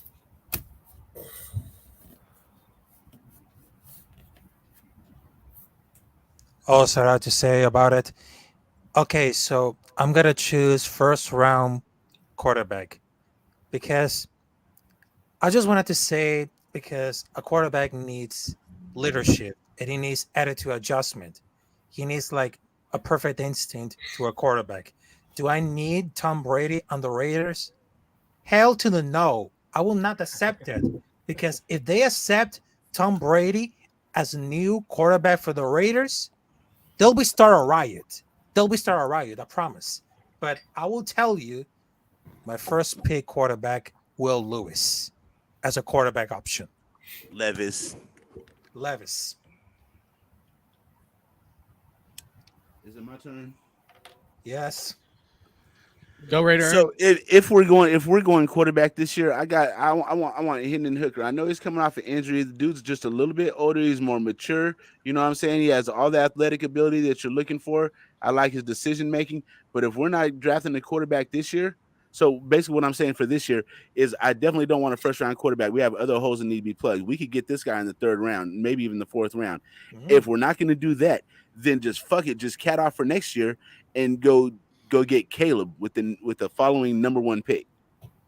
Hey, real quick though, I gotta jump off a comment real quick. I love this comment. Jacoby Brissett will be a free agent. I love Jacoby Brissett. He'd be a great fit. Dude, he'd be a great fit for Josh McDaniels, man. I love the RPO offense. I think Josh Jacobs, if they locked up Josh Jacobs on a massive deal, you bring in Jacoby Brissett, that RPO offense with Josh Jacobs, watch Josh Jacobs rip off fucking 2,000 yards. I love that comment, man. Shout out to We the People. Shout out to that comment. Love. I'm a fan of Jacoby. I'm a Raider fan first, but I like Jacoby Brissett. I love that style of play. What does he have left in the tank? He's a veteran. He doesn't, like I said, he doesn't have much arm strength. This is more of he won one ring at implementing the an New offense, England. more about moving the ball. Red zone. We're going to get the same results from Jacoby Brissett as we do Derek Carr. At this point, I can safely pretty much say that. All right, we're going to move on to the next subject here, guys. We'll see what happens. I mean, there's a lot of things. Playoff scenario. Yeah. We need a cow to jump over the moon and a car to drive across the water to Hawaii. But I'll say this, Raider Nation. I'll say this. Draft-wise, free agent-wise, man, I mean, we haven't even everything changes once we get into that cycle of the season. You know what I mean? Like, we still got 2 games left, man. I mean, I'm interested to see, like, is Brock Purdy going to beat us, dude? Like I know it's Jared Stidham, but, like, what's our defense going to do to Brock? I mean, can we throw them around this Sunday? Can we, because we have 2 tough games, man. 2 of the best teams. You got the best NFC team and you got the best AFC team, man, in our last 2 games with Jarrett Stidham under center, man. So you're saying we got a chance. What do you guys think of these playoff scenarios? I mean, it's mathematically we got a chance. We got as much of a chance of making the playoffs as I do with Beyonce. So you're saying there's a chance? There's a chance. There's no chance. Right. What do you think? There's no chance in the heavens or hells. There's no chance, bro. You can wish a genie, and the genie be like, "Nigga, please." Kind of fraud that they tended to say, "Yeah, I'm gonna make it 3 wishes," and I was like, "Is there a possibility to go to the playoffs?" I don't know. Just that's another question. Oh. So here's the thing, dude, is like Dolphins, man. I mean, with Tua Tagovailoa getting hurt, this is actually possible. I mean, I know it's funny. I did this before, before Derek Carr was benched and whatnot. But if you look at it, I mean, it's not that far fetched, in my opinion, dude. It's crazy. But this is all based off the Jaguars winning the division too, right? Because I don't see the Jaguars. Check it out. The Dolphins play the Patriots this next week, right? And then the Dolphins play the Jets the last week. So Dolphins would have to lose to the Patriots and the Jets. So that's doable. And then, I'll pull up the Steelers schedule. Yeah, but we lost to the Jags. The Jags have a better record than us. That's banked on the Jags have to win their division. That's the only thing I'm saying about that list. I think the Jags would have to win their division. And it's one in like a gazillion chance. And it sucks, man, because when you look at like the teams that are in the playoffs, that are in the playoff race, we lost to the Steelers, we lost to the Jags, and we lost to the freaking Titans. You know what I mean? We got lucky against the Patriots. I mean, dude, like our fucking playoff chances were 2 weeks ago. This team knew. These guys are professional athletes. They knew, looking with 5 games left, they had a good shot. They had a legit shot at making the playoffs 2 weeks ago, and they blew that with a home. I mean, your home crowd is in LA. LA is a home game, and you let the worst team like the Rams beat us. Baker Mayfield. That was our season right there, man. That was our season. Hold on. It actually isn't that crazy. I looked at when I first saw this, I was like, oh, it's crazy, but it's actually not. Look at this, dude. The Steelers play the Ravens, and they should get Lamar Jackson back. I'm not sure this week or next week, but they play the Ravens this weekend, and then the Browns. I think the Steelers can lose at least one game. The Titans beating the Cowboys, I think that's a tall order, but I could definitely that's the big one, dude. I don't think the Titans are going to beat the Cowboys and lose to the Jags. That's just unrealistic. But wouldn't it be crazy if Jarrett Stidham took the Raiders to the playoffs? Wouldn't that be the ultimate slap in the face to Derek Carr? Aren't the Titans on like a 5-game losing streak? So we're bank. I mean, the Titans have lost a handful of games, right, in a row. So, asking them to beat the Cowboys is a tough task. Aside from our chances, though, man, we really had a chance 2 weeks ago, like 3 weeks ago against the Rams. That after all that shit that happened, the Arizona game, the Chiefs game, the other game, the Jaguars game, all these games they blew that we knew about, and this team they had their head hanging low in it. Dude, with 5 games left, we had a legit shot, and we had a legit easy schedule to finish, dude. I mean, you had the tough game in Pittsburgh with the weather conditions, but you're facing Kenny Pickett, man. That guy didn't do anything until like the last 2 minutes of the game. Hardcore, put that back up one more time, just for. Oh yeah, sorry. Okay, hold on. Couple seconds. I was just writing this shit down. Oh no, you're good. You can screenshot it too, whatever you want. Hold on, I'll take my face off. And I agree with Cool Kev. He says season was done in Indy. I agree, man. Beat Dallas. Yeah, when this team was trying to crazy, but it is possible. I mean, we have to win possible. Yeah, nobody's saying it's not possible. What I'm saying is that there was so many events throughout this season where it's like, hey, when is it time to nut up and win games? Okay, so let me ask you this, Dave. I agree with you, but like, all right, I got to go ahead. But losing to the Jaguars, Indianapolis. But like, here's the thing: if all these things were to happen and we bench Derek Carr, what does this mean? Like, do the NFL gods just hate Derek Carr? You mean if we beat the Niners and the Chiefs 2 games in a row? Like back to back, we get a victory versus the Niners and the Chiefs. I'm stoked, man. Yeah, but I'm just saying if all these things happen and Jared Stidham took the playoffs, I mean, I'm like, I wish you could see my face. I'd be mind blown, but like it's got to mean something bigger. I don't know. I'm superstitious when it comes to football. I'm not superstitious about other shit, but like if all these things happen, what would be your fucking take on it, Raider Dave? Going into the playoffs? If all, it's like a 1.25% chance of happening. It'd be like like if the Raiders went to the playoffs, dude, I'm like freaking Josh Jacobs. I think is gonna freaking play lights out, dude. I think Josh Jacobs gonna try to run some teams over, man. You know, I mean, going into next year, do you think it means anything, or you think it just absolutely anytime, man. I mean, a playoff berth is a playoff berth. You're playing for another week. You know, it's survival series after that, man. You know, it's you're winning week by week. Every week's a new week. You know that we've been playing in playoff mode the last 5 weeks. You know, we've been playing for a playoff spot basically. I mean, I hope this team's been playing for a playoff spot. You know, but yeah, no, I think it'd be a plus. It'd be a huge, man, to get another week, man. But we're facing a lose. But here's the reality, dude. We're facing a losing season. We don't get 8-8 anymore. You know, it's either you go 9-8. Or you go 8-9. You either go, there's no more playing for 500 unless you get a tie. You know? Yeah. You know, so, but if we beat the Niners, hey, cool. If we beat the Chiefs, cool, man. You know what I mean? You know, that's a possibility. A win, yeah, man. Anytime I look at an NFL stat or anything, if I'm looking back 20, 30 years, you're going to remember games, man. You know, like, and I remember, like, you know, just like the last game in Oakland, man, it left a foul taste in our mouth. Just like this situation, we lose to the Steelers. Derek Carr is told he's not coming back for the last 2 games. It's another sour taste to another end of the season, man. And but yeah, I'm just rambling, man. Anybody else want to say anything before we move on? Bourbon? We ain't making the fucking playoffs. That's damn near as likely as a cow jumping over the moon or a motherfucking car driving across the fucking ocean of Hawaii, like literally. Hey, that's as likely. Hey, that's as likely as Derek Carr starting the next game. Let me give a serious. Yeah, definitely too soon. I'll give you a serious answer, right?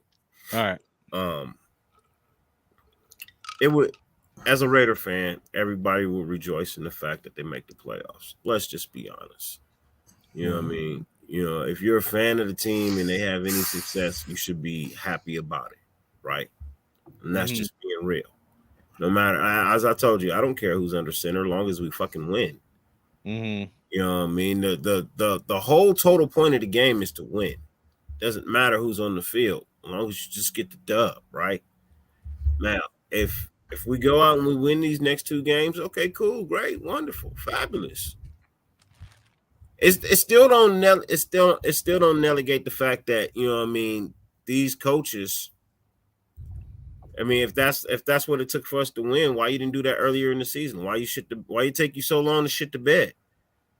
You know what I mean? Like, you shit the bed a long time ago. Why it take you so long to get up out the bed and change the sheets, nigga? Mm-hmm. And I'm supposed to have faith and trust in you? Nah, I can't. Now, the reality of us winning those games, let's just be real. All of that shit needs to take place. It ain't gonna happen, bro. It ain't gonna happen.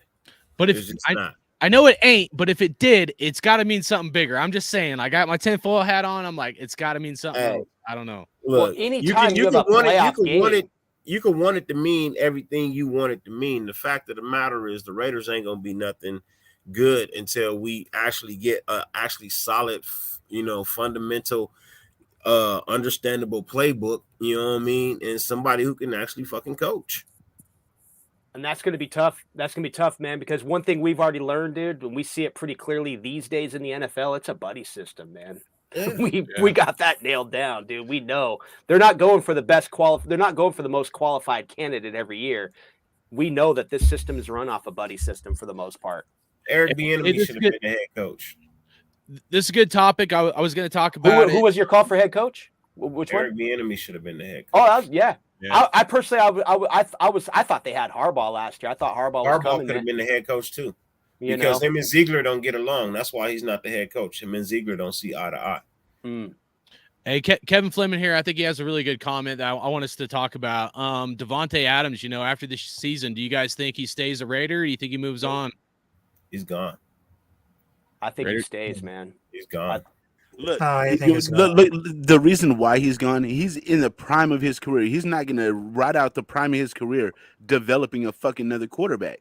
What if it's or Tom working Brady? with the average. I know. I'm sorry, but I'm just saying. I think Oh my God, hardcore. We need to play some turf toe again. Get some. Where's the turf toe? Where's that? Nah, man, do not play your favorite song right now. Hey, Yeah, look. If you want to do something for Tom Brady, show Giselle walking down the runway. Then, hey, bada boom, bada bang. I like it. Hey. Yeah, I think Brady's gonna leave, bro. I don't think he's gonna stay. I think we're gonna probably lose Jacobs too. No, I think Jacob stays. I think we'll probably lose them both, and it's gonna probably be. Hey, I hate to say it, but like I said, I hope for the best, but I expect the worst, and expecting the worst, which means complete rebuild. Yeah, I think Devontae, man, staying because he held out for a contract or was gonna hold out for a contract with Green Bay. You know, that was the big hold up there in Green Bay was the contract. He got that in Vegas. It's a tax-free state. I think that he was consulted. I also think he was consulted for this move. So like the media might be taking some things out of proportion, and maybe it was just his because I think they tell these guys ahead of time, like, hey, there had to have been some kind of inside or agent that told them, like, Raider hey, Dave, what about the look on his face or his response makes you think that they consulted him, bro? He looks perturbed. I mean, I think in a multi-million-dollar setting, man, I think there's a lot more that gets, between agents and management. I think these guys have an idea of kind of what's coming. Now you see a player when he's blindsided, like going back 20 years, dude, when Al Davis traded for Eric Allen, dude, Eric Allen did not want to be a Raider, man. Eric Allen was like pissed.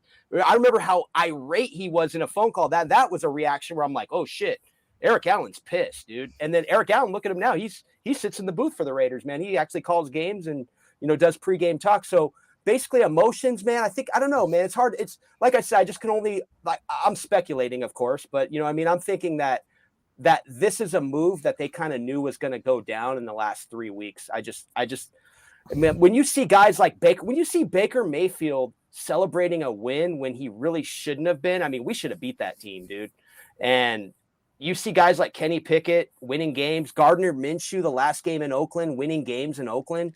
I mean, this is what these players, there's the other players on the roster are seeing that. And what's our quarterback's coming up short every time, man. So like, I feel like that vibe, Were any of those games, game-winning interceptions? Nope, there was not Derek's fault. But this league, they grade you, they pay you based on winning football games. And Derek Carr has passed Jeff George in losses, man, in his career. I understand that, but were any of them games game-winning interceptions? No game winning. No, our defense did not get a stop, but our defense has been thrown back in the field many a times, whereas like momentum, in the game, where like, I mean, yes, our defense is completely to blame. I mean, the Chiefs game, Sunday Night Football, 2 different occasions, so yeah, man. And defense, man, I think and it's an offensive, but one thing we always got to look at is this league is offensively driven. So we're not going to build we're not going to do what Baltimore did. We're not going to do what Pittsburgh did. It's pretty rare to build a defense like that. However, though, we do have the best pass rusher in the league. I mean, Max Crosby seems to be getting better and better and better. And he is proving that he's a problem, man, for opposing offense. I mean, he cannot be stopped. And that's not going to happen. No it's not going to, dude. Hey, it's not going to happen. That bet. I'll take that bet, but that ain't never gonna fucking happen. I'll tell you that right now. I'll take that bet. I'll take that bet. Look, Raider Ray, not gonna happen in a fucking million years. But I can look at it this. Oh, sorry, Dave. Go ahead. I apologize for saying I'm sorry. I didn't mean to do that to you. But if Raiders win a Super Bowl next year, Raider Critique, will you wear a Tom Brady jersey if I buy it for you? With Tom Brady, if the Raiders were to win a Super Bowl next year with Tom Brady, will you wear a jersey? Oh my God. Yeah. All right. Book it right here. Screenshot this because I'm gonna buy Raider Critique a Brady jersey, and he's gonna have to wear it during a Raider. It ain't gonna happen. Okay, so what happens if he does? Say he comes here and he doesn't win a Super Bowl. What do I get? Raider Way has to drink that fucking lemonade cup that Raphael has. Man. Okay, enough of that. Let me explain for a fucking once. No, you made a bet. There's nothing to explain. You made a bet. Sorry, there's Dave, go nothing ahead, to finish, explain. No. Let him explain. Let him explain. I want to hear it. Go ahead, Rafa. Okay, I just explained it because at first I just made a bet with a random person where I didn't like it. So the loser had to go to stay like for eggs or drinking piss. I fucking lost. And I was decided to drink it. So I was saying, okay, so I'm going to play a little around. So I was drinking lemonade, so I'm not pissed. So I was saying, okay, that was the worst bet that I was doing and making a life. In a live stream that I was telling, I was so lost because I didn't even think about it. Because those worst bets that I just made it in my whole life, listen to both teams. I was eating cockroaches in a high school that I just lost a bet. And then I was drinking piss on a bet that I just lost at college on my baseball team. And then that's it. Hey. So look, you know what? Check it out. Let me add something real quick. So when Rafa made the bet, it's not like nobody brought this shit to the table. We was thinking of a bet that he can make, and it was gonna be an egg bet where he had to bust a dozen eggs on his head. This fool voluntarily said, "Well, I could drink my own piss." But so yeah, man, you don't want to be making Raider bets. I mean, I usually drop the cash when I make a bet, dude, and you know that shit got costly these last 20 years, losing fucking bets with the Raiders and saying this team's gonna go to the Super Bowl. And I know I wanted to win that game too, man, but I'm trying to think of the positive for you, man. How you're gonna get that piss down nice and smooth. You know what I mean? How you're gonna get it before? You know, like I'm thinking, dude. This Like wouldn't be his first time drinking piss. so here's the thing, dude. The only thing I can think of is you'd have to either drink the piss and follow it with potato chips or vanilla ice cream, bro. That's the only thing that's gonna cover that up. I don't know from experience. I'm just assuming. You ain't supposed curious. to eat the yellow snow. You aren't supposed to eat the yellow snow. I'm just wondering This if is you drink actually really healthy for you, man. You know what I mean? Put it so when you go to piss, right? Put 5 coffee strainers. Oh, you mean like coffee? Coffee strainers, right? Oh. And pee through your 5 coffee filter strainers and then drink it, bro. And that I see what he's doing. That way you're filtering out salts. I see. Yeah. He's dropped the pH for your piss now. He's dropped the pH. You can shoot it smoothly, man. Put it in a shotgun glass, dude. Just shotgun it. Just like tequila glass? Just like tequila glass? I mean, hey, all right. So we're gonna move on here. Real quick, everybody that's in the chat, make sure you guys go subscribe to Raider Critique's channel. Raider Earn is Westside Media. Dirty Raider. What's the name of the Nation channel Network. Hashtag Raider Nation Network. Yeah, hashtag Raider Nation Network. And then Raph, do you have a channel? Rafael Chessin, El Capitan Rafucho. Yeah, I can't do that, but yeah, good job. All right. and Raider Dave with Grimecast Media. That's the name of it, right? Yep. We gutted our podcast and we're rebuilding just like the Raiders, man. That's what we're doing. So you guys subscribe to their channel, subscribe to my channel. We appreciate you guys, everybody tuning in here. We're having some giggle shits right now. But hey, have any of you guys heard about this? What Jolie said? I think this is good, really good comment. Supposedly Mark Davis may have been the one that had the final say on benching Carr. That's what I heard. That's interesting to me because I felt like Derek Carr stayed with the Raiders as long as he did because of Mark Davis. So, that's interesting if he had the final say. Because if that's true, then that's kind of like really telling to me if Mark Davis was the one that had the final say, and which I'm sure he had a hand in it. But I'm just saying, if he was the executioner, then that's telling to me of where Mark Davis is at, and that to me actually would mean that Mark Davis trusts Josh McDaniels that much more. So those of us that are kind of on the fence about Josh McDaniels or just don't like him or think he's not a good coach, if that's true, then that shows us where the owner's colors are, and they're not with our quarterback, they're with our coach. Any thoughts, guys? Well, on Mark Davis, I know he was going to be here because he said it already. Right, I know. He was going to be here next year. Yeah. Right. I actually like what Mark Davis has done the last 10 years or so, man. I mean, he brought in Reggie McKenzie, he listened to Reggie McKenzie. So he consulted with him. He let him do his job, you know, unlike Al would interfere. Al wouldn't even have a GM. Al was the GM, but then interfere with meddle with the coach and all that. But at the same time, Mark Davis, I think he's a little bit different, man. He listens to the GM. He lets his GM run the operation. However, when Gruden came along, Mike Mayock, that was a disaster. You know, they gave him Gruden had too much power. Now he's back to the basics. Dave Ziegler's back in the building. He's listening to Dave Ziegler. So I'm sure they consulted on this, and I'm sure it's Mark Davis probably listening to his general manager right now, man. You know, I think Dave Ziegler's going to get a fair shot, man. Mark Davis' worst mistake was giving John Gruden all that power. Yep, I agree. I mean, and not giving worst mistake. He should have kept Reggie McKenzie. He should have listened to Reggie McKenzie when Reggie McKenzie told him not to bring in John Gruden and to get somebody else. He actually should have never parted ways with Jeff Del Rio either. Yep, I agree. Jack Del Rio.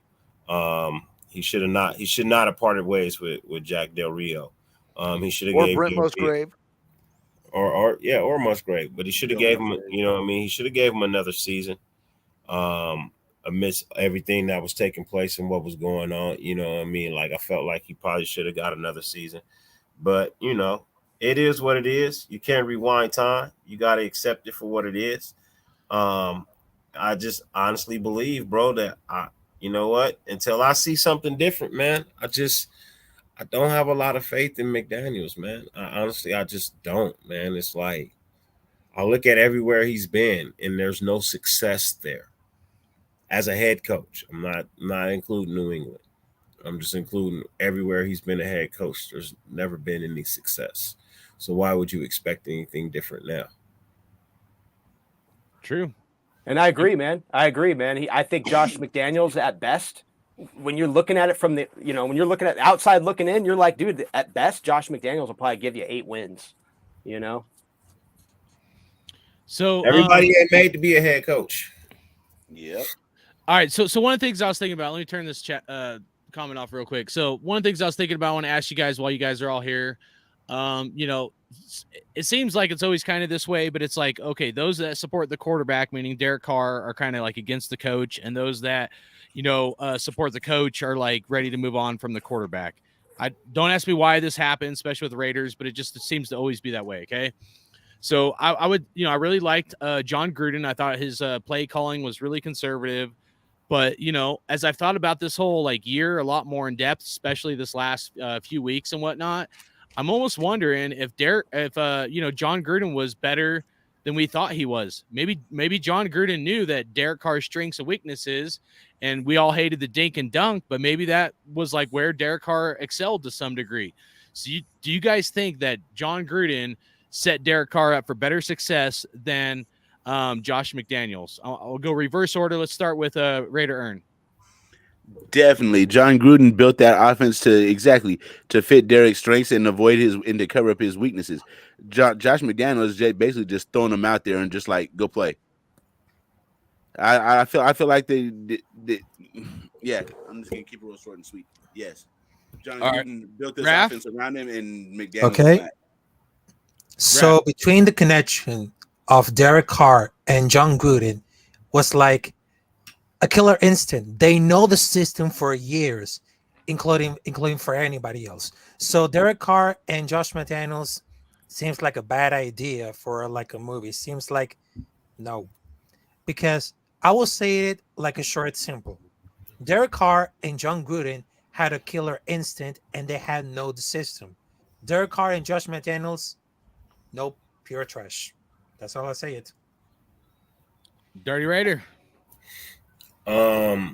In short, yes, John Gruden was a better head coach. He knew how to manage the team better. That's what you do. Your quarterback may not always fit your scheme, so you coach to his strengths, which makes you a better football team. You don't ask him to do anything outside of that. And at the same time, you got to let a quarterback play the way they know how to play. If you don't do that, man, then you know what? Hey, look, it doesn't just fall on that quarterback. It falls on you too. So, yes, John Gruden was a better head coach than Josh McDaniels has been so far. I like it. Raider critique? John Gruden was better. He's a motivator. The way he spoke in Hard Knocks, we're not going to get anything like that out of Josh McDaniels. He's already said during press conferences, he's an X's and O's guy. He's not going to motivate. He's not going to rah. He's not going to do that. Well, John Gruden was known for that. John Gruden would motivate his team into getting the scheme and also coining the fucking phrases, knock on wood if you're with me, and I want better fucking execution. You never heard that out of Josh McDaniels. You know what I'm saying? So, yeah, I think Gruden's play calling was predictable and lackluster, but I do believe that he set us up with the better chance to win for the simple fact that he did run his scheme around the strengths of the players that were on that team. Yeah, I think John Gruden hands down is the better coach, man. I mean, John Gruden going back to he comes off the coaching tree with Mike Holmgren, Andy Reid, all those guys. But John Gruden, man, from an offensive coordinator standpoint, grooming quarterbacks back in the day, all the way till now, man, John Gruden still showed he had it in him. He had enough energy to coach. He brought it, every day.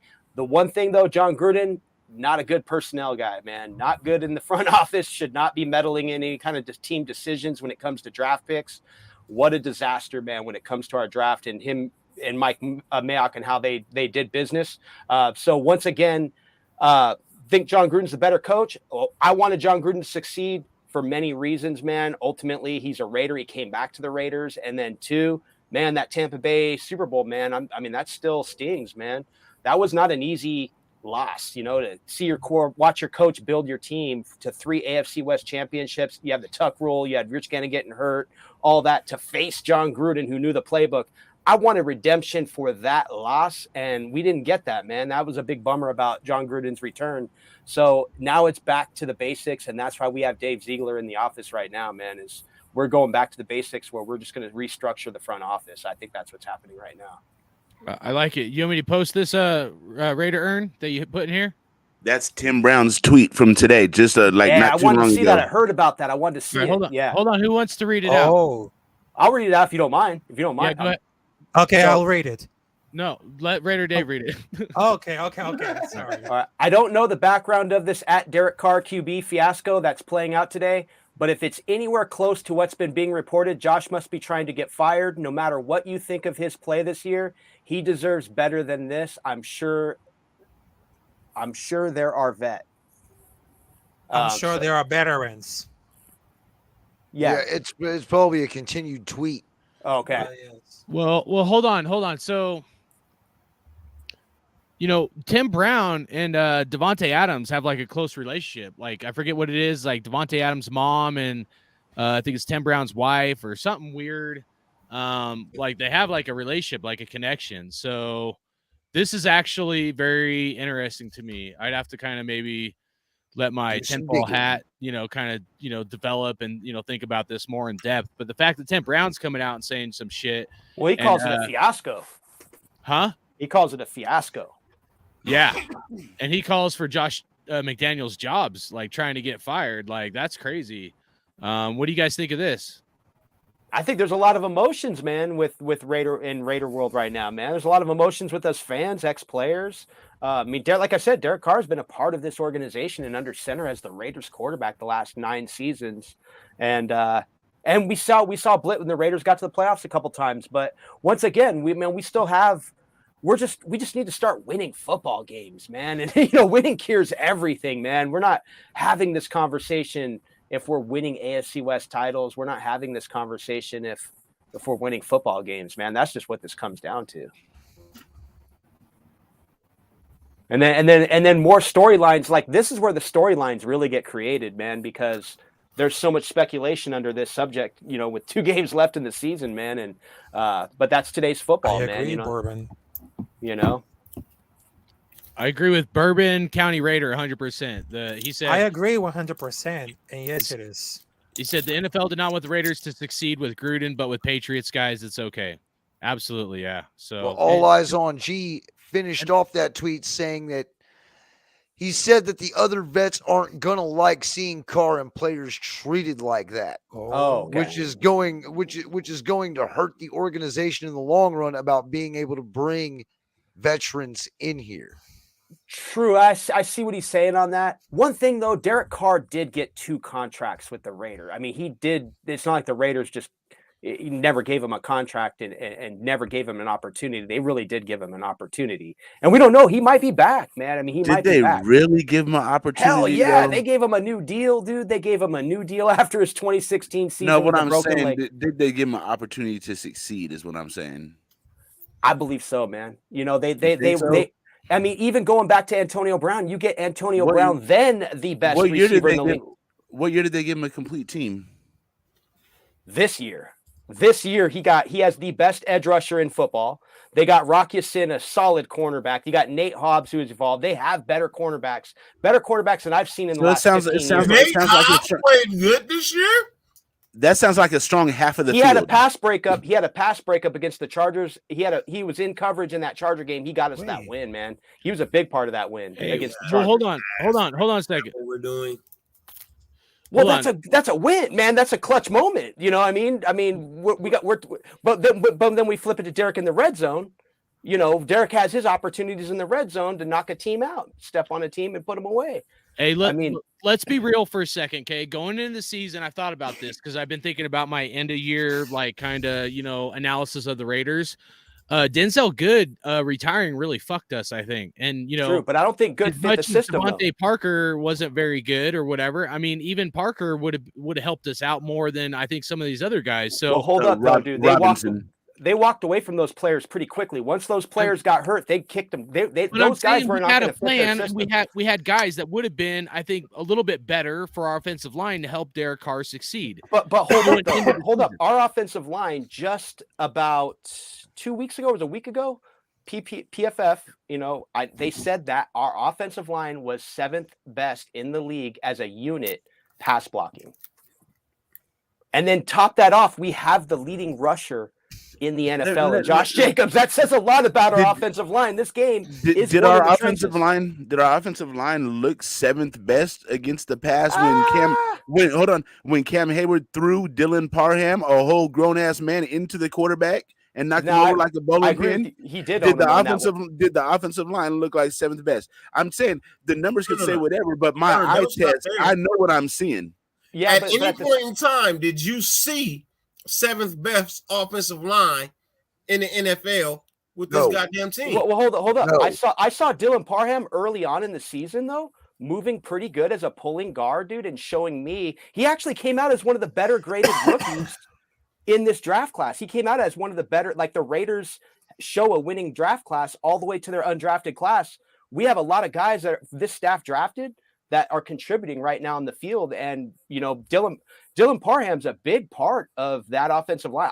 His strength, though, I mean, as a young guy, his strength needs to improve. And yeah, Bro, you have guys gets bullied. He gets bullied and tossed. That is my biggest problem with Dylan Parham. The dude can't pass block to save his life. And to the point to where he's being chucked into the quarterback, that's going to happen with a young player. I mean?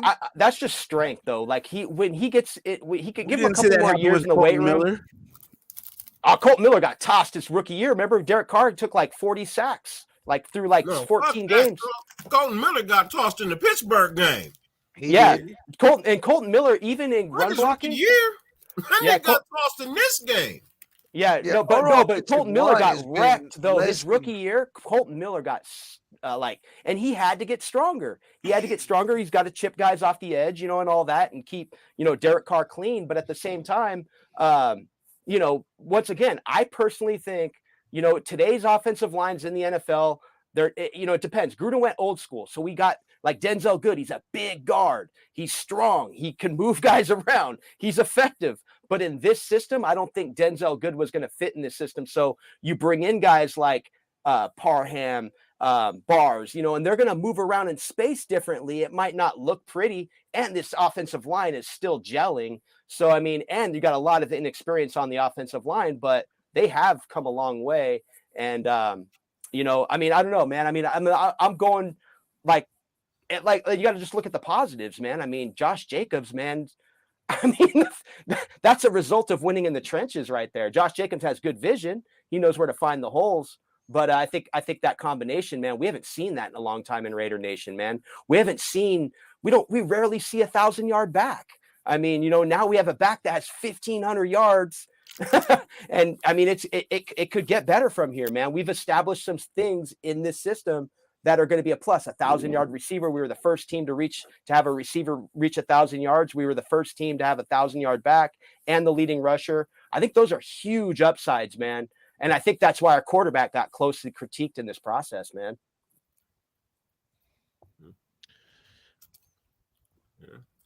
I'm a positive Raider fan, guys. I'm positive, really positive, man. No, I like it. You guys are all I'm very positive because I just know this league, man, it flips overnight, man. It flips overnight. And, it's hard to say what's going to happen. The structure, I mean, the way they did the new collective bargaining agreement and all that, it actually works to the favor of the teams now because they get the 5-year option, all that. So things have changed. It's not like the Jamarcus Russell days where you draft a quarterback, you got to give him $60 million.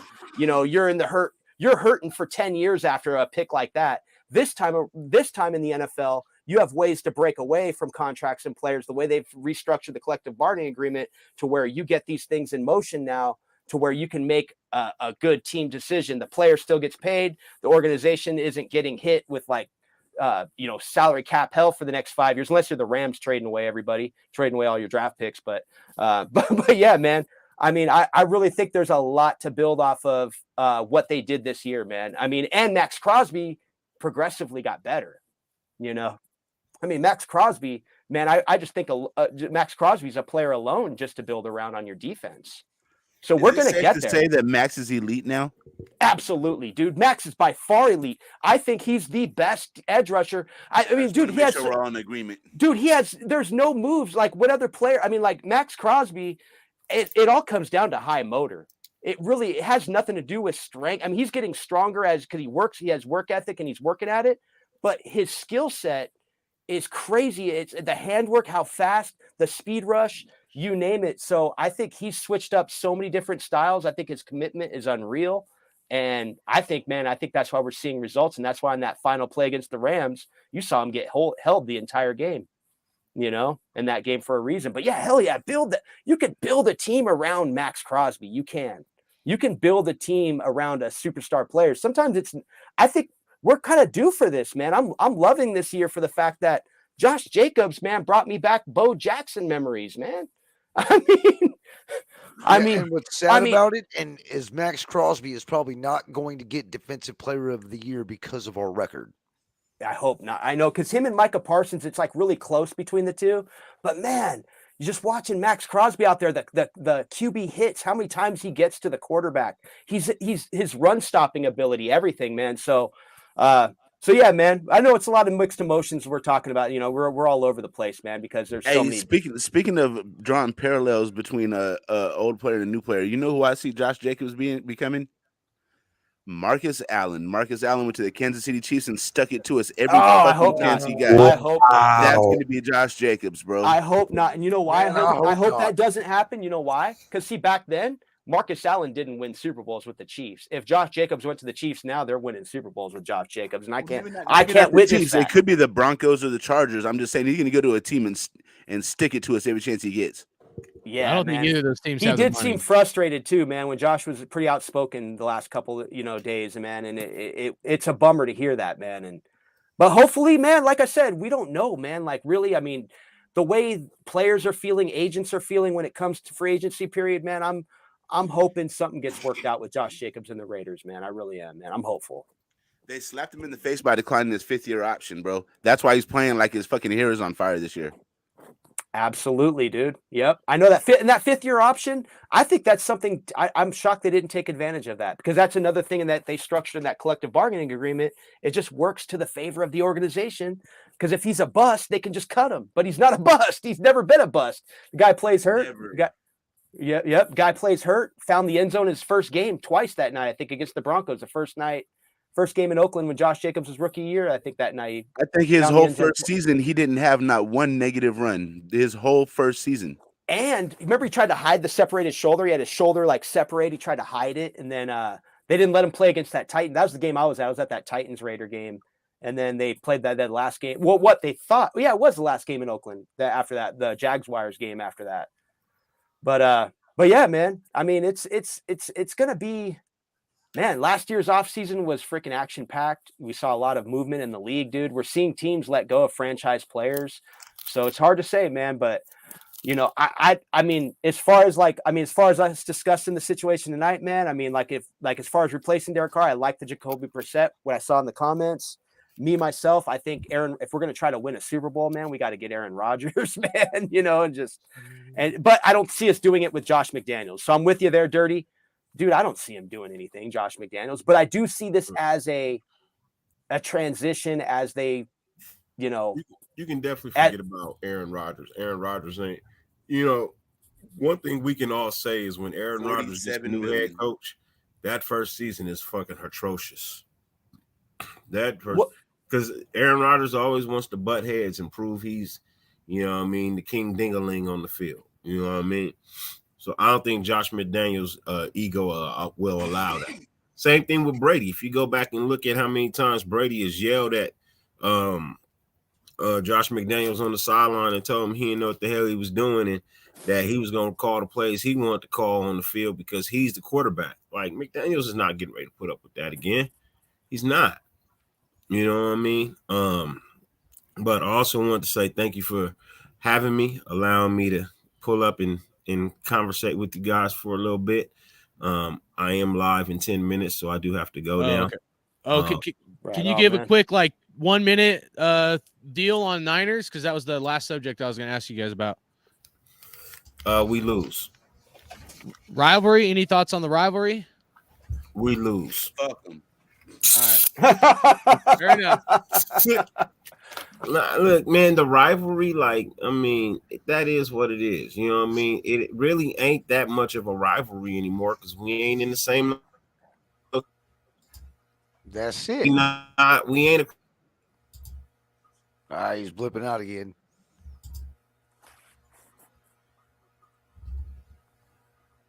Oh, he's froze.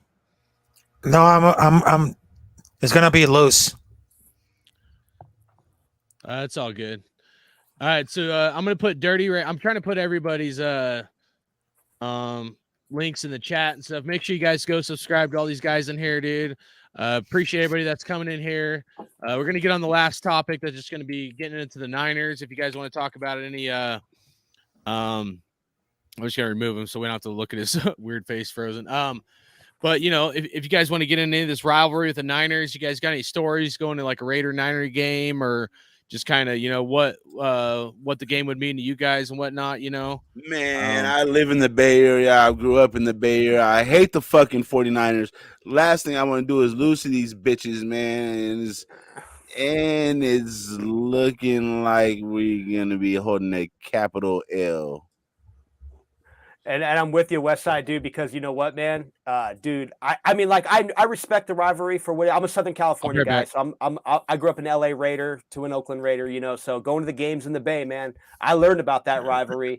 Get a newspaper, get the middle finger real quick, dude, when you're rocking a Raider jersey, Niner fan, so getting the middle finger out there and all that. I mean, back in the 80s, man, I felt like Niner fans, it was too easy. It was like they were bandwagon. I mean, I'm not calling out Niner fans. I'm just saying they won 4 Super Bowls. They had Joe Montana, Jerry Rice, all these. Ronnie Lott. I actually liked Ronnie Lott back in the day. Ronnie Lott was a good player to watch. But, we always got those players, man. It's like Ronnie Lott went to the Raiders, played a couple years. Roger Craig, a few years.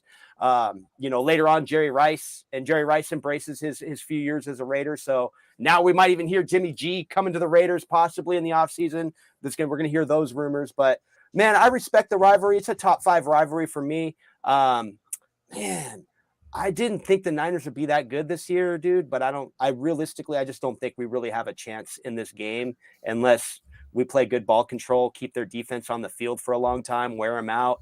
But their corners are good, man. They do get picks. They're good in coverage, man. They're that a good front 7 is dominant. Yeah, man. They're especially up front, they're dominant, man, which is crazy.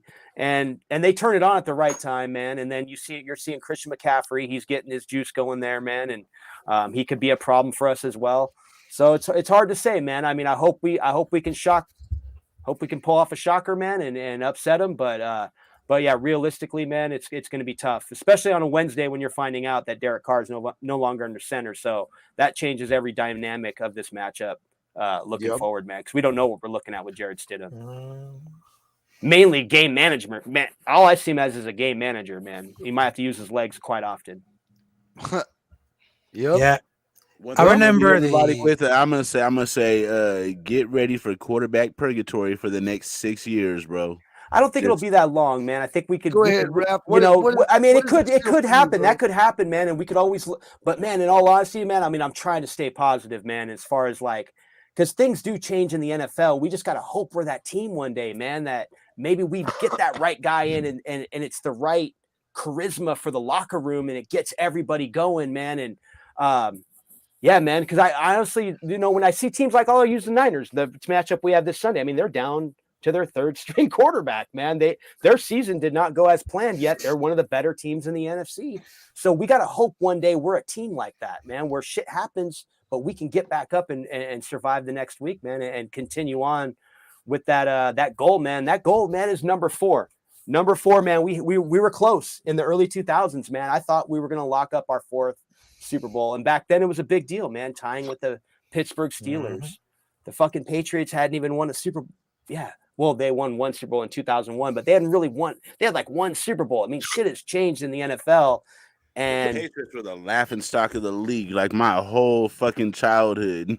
Dude, it was like you would get clowned on if you were growing up in the 80s, man. You would get clowned on for wearing Patriots gear with the Patriots. Where the fuck did they play? They're still a team. Yeah, no shit, dude. And then like better than 2 wins back in the 80s with fucking Jeff Gogan and John L. Williams and Irving Fryer, all these bums. You know what I mean? What this rivalry means to me, man. The Niners were pretty much the team that went up against the fucking Raiders when it came to my fandom. I was either going to be a Niners fan or I was going to be a Raiders fan because both of my fucking parents' families, my mama's were fucking Niners fans and my dad's were Raiders fans. You know what I mean? It wasn't until after I did some research on the organizations that I made my pick, which I picked loyalty, integrity, and the will to win with the commitment to excellence. I wasn't going to pick a fucking bullshit ass franchise who would take their players, use them up, and then toss them off to say, I don't know, Raiders division fucking divisional opponents. I'm sorry, but I've never respected Jeb York after the fact of what they did to their star Stole players. that team. They stole the team from Eddie DeBartolo off top. Yeah. And I'll be honest with you. It's just San Francisco is a facade. You know what I mean? I don't much care for their fans because, for one, I'm not fucking rich. And that's what I portray San Francisco fans being. Rich, pompous bitches who can't take shots to the mouth. And that's just the bottom fucking line. They got rubber knees. You know what I mean? They don't even play in San it is what it is, dude. Fuck the 49ers. We're probably going to take an L this game, but that's because we got Jarrett bullshit Stidham coming in here to play quarterback, and I don't care even if he fucking knows the system or not. The dude is trash. He was trash in preseason, and he's going to be trash this weekend. Fucking L, Raider Nation. Get ready because this is going to suck, at least for the rest of this year. Hey, you guys, make sure you guys subscribe to my channel. Getting close to 600 subs. At 1,000 subs, going to give away another jersey like this bad boy. Oh, yeah. So I'm going to keep saying it. But you guys got to go subscribe to Raider Dave, Grimecast, Raider Critiques channel, Raph, and then Raider Earn with Westside Media. And with that being said, I want to give my take on all this. All right, so the Raiders and Niners are 7-7, right? We're tied. Believe it or not, we are tied with the Niners, even though we haven't done very well for a long time. Yeah. But this rivalry does go back a long time. It always seems like someone like when we have these games against the Niners, it's like someone always gets stabbed or shot. like there's some brawls that are going to go down. And let's just keep it 100, dude. Like Raider fans, like blue collar people, man, become Raider fans. If you're like this prissy, grew up in a spoon fed house, you're going to be a Niner fan. That's just like the way it is, man, especially in the Bay right there. All my fans are a lot of my friends, and Cali that were Niner fans. They grew up a lot different than I did, That's one of the reasons why my years of being a Raider fan, like it just like as I grew older, I was like, man, like I'm meant to be a Raider. You know what I mean? So And that's kind of how I look at this rivalry. Niners, not all of them are like, prissy, but a lot of them are at the same time. A lot of them became 49er fans back in the Joe Montana, Jerry Rice days. And let's face it, the Niners were a great team. One of the best, back in the day or whatever. But, they've had a lot of success and they have a really good defense. It's going to be tough to pull out a win here. But at the end of it, yeah, our stadium is probably going to be mostly red. I'm sure there's a lot. I mean, I saw some, I think it was like at least 60% of the stadium might be red this weekend, which is going to suck. I'm really disappointed in that. But at the end of it, man, I mean, like, you never know, dude. Any given Sunday, I guess I'll have to root for Stenham, as like shitty as it is. I'm expecting a loss, but Raider fan, I'm always going to want the W. Maybe Brokeback Bosa can get hurt again. That'd be fucking awesome. So I'd rather have Max Crosby over Nick Bosa fucking any day of the week. So yeah, and of course, speaking about the 49ers versus Las Vegas Raiders rivalry, because I just read it in that book. And remember those guys about in 2000 when Oakland defeated San Francisco with that perfect connection between Rich Gannon and Tim Brown for 2 touchdowns? We went into overtime in that game, right? Was that that was in overtime. That Yep, was in yep. overtime. That was in October. That was like 22 years ago. But I would say that was like a perfect moment about it. So my biggest point in all this history right here, I fucking hate the 49ers. I fucking hate it because no matter what happens, it's the most rivalry ever in the history. We go back to Dallas Cowboys versus Philadelphia Eagles. This is the perfect example of the rivalry between Oakland Raiders, Las Vegas Raiders versus San Francisco Niners. If for all these 49ers who can watch every time on the stream, look at my eyes, 49ers. Look at that. I know we can hold the L, but fuck your team, 49ers. So, and I will say this, and I'm very proud that I'm here with the Raider Nation because I'm still learning. I'm still learning a lot about the history of the Raiders. But I'm not stupid at all. I'm not stupid, but here I am. But as a person, as an Asperger person, as a syndrome person, as Hispanic, I will say this: that team with Las Vegas Raiders, it kept a place in my heart, in my soul, and I will never give up to still learning about the stories. So that's no matter than fact. And thank you guys as a content creators. They teach me about the Raider Nation, and I'm still using that jersey from Max Crosby. And no matter what happens, I'm still representing Raider Nation for life. So there you go. Yeah, I like it, man. You're growing, dude. That's all that matters, dude. Raider Nation's about one big family, a team, and we all started somewhere. So I know you're still up in a developing process, and you know what? Like even us, like that are a little bit older or been here for a long time. I mean, there's things that I learned. Like I didn't know. I did a Raiders trivia. We gave away like a $70 gift card. Al's Ghost won that. So shout out to Al's Ghost. That was pretty fun show we did right before Christmas. But I didn't know Jacoby Ford was the leading kick returner, so I learned something new. I was like, I didn't know, Jacoby Ford was the Raiders leading kick returner of all-time yards. So and the last one to return a touchdown for us too. Yeah. I think I knew that one, but I just didn't know he was the leading kick returner. So it's crazy, man. You never, we're all a work in progress is the point. But, let's close the show out. I just want to say, thank you everybody for tuning in. And, I know, especially those that are Carr supporters, today is like kind of like a day of mourning. Even though I've been critical of Derek Carr, like it still hurts me, man. Like I never wanted to be at this point. It does suck. I will say one last thing on Derek Carr. That I forgot to mention earlier. It's kind of crazy that his game where he got hurt against the Colts was Christmas Eve. And then his last game as a Raider, potentially, if he's like no longer going to be on our team after this year, his last game as a Raider was against the Steelers on Christmas Eve. So pretty crazy. When I kind of put that together myself, I was like, shit, man, he got hurt on Christmas Eve. And then his last game as a Raider was on Christmas Eve. So that's kind of fucked up. I'm like, man, dude, that dude's heart's probably got to be hurting. I know he loved this team. I know things weren't always set up for him for success. the one thing I will say, if he wanted to stay a Raider, he could take a pay cut and he could be a Raider, whether it was before or currently right now, So part of this is on Derek Carr, and so there needs to be self-accountability in that category, because if he wanted to be a Raider, he could take a big enough pay cut where we can get the talent on there, more talent on our team to help elevate us to where we need to be to make up for some of his deficiencies. So I'm just going to leave it at that. I know a lot of people don't agree with that, and that's fine. Everybody's entitled to their opinion, but he made his choice. He was the highest paid quarterback his first contract, and the last contract that we just gave him, if it would have held out, I think it's too much money. It's too much money for the production, even if we had enough talent. And, if you look at our cap space, we won't have the money to get the guys we need to move up to the next level. So whether it's Derek Carr or another quarterback, we need to get somebody in the $20 to $25 million range, max 25 max. And that's just the reality of it. There's too many holes on this team. We need the money to get the talent we need and figure out what we're going to do at the quarterback position later on moving forward. But, make sure you subscribe to my channel. Again, going to give a jersey giveaway at 1,000 subs, and then make sure you guys go subscribe to Raider Critique's channel.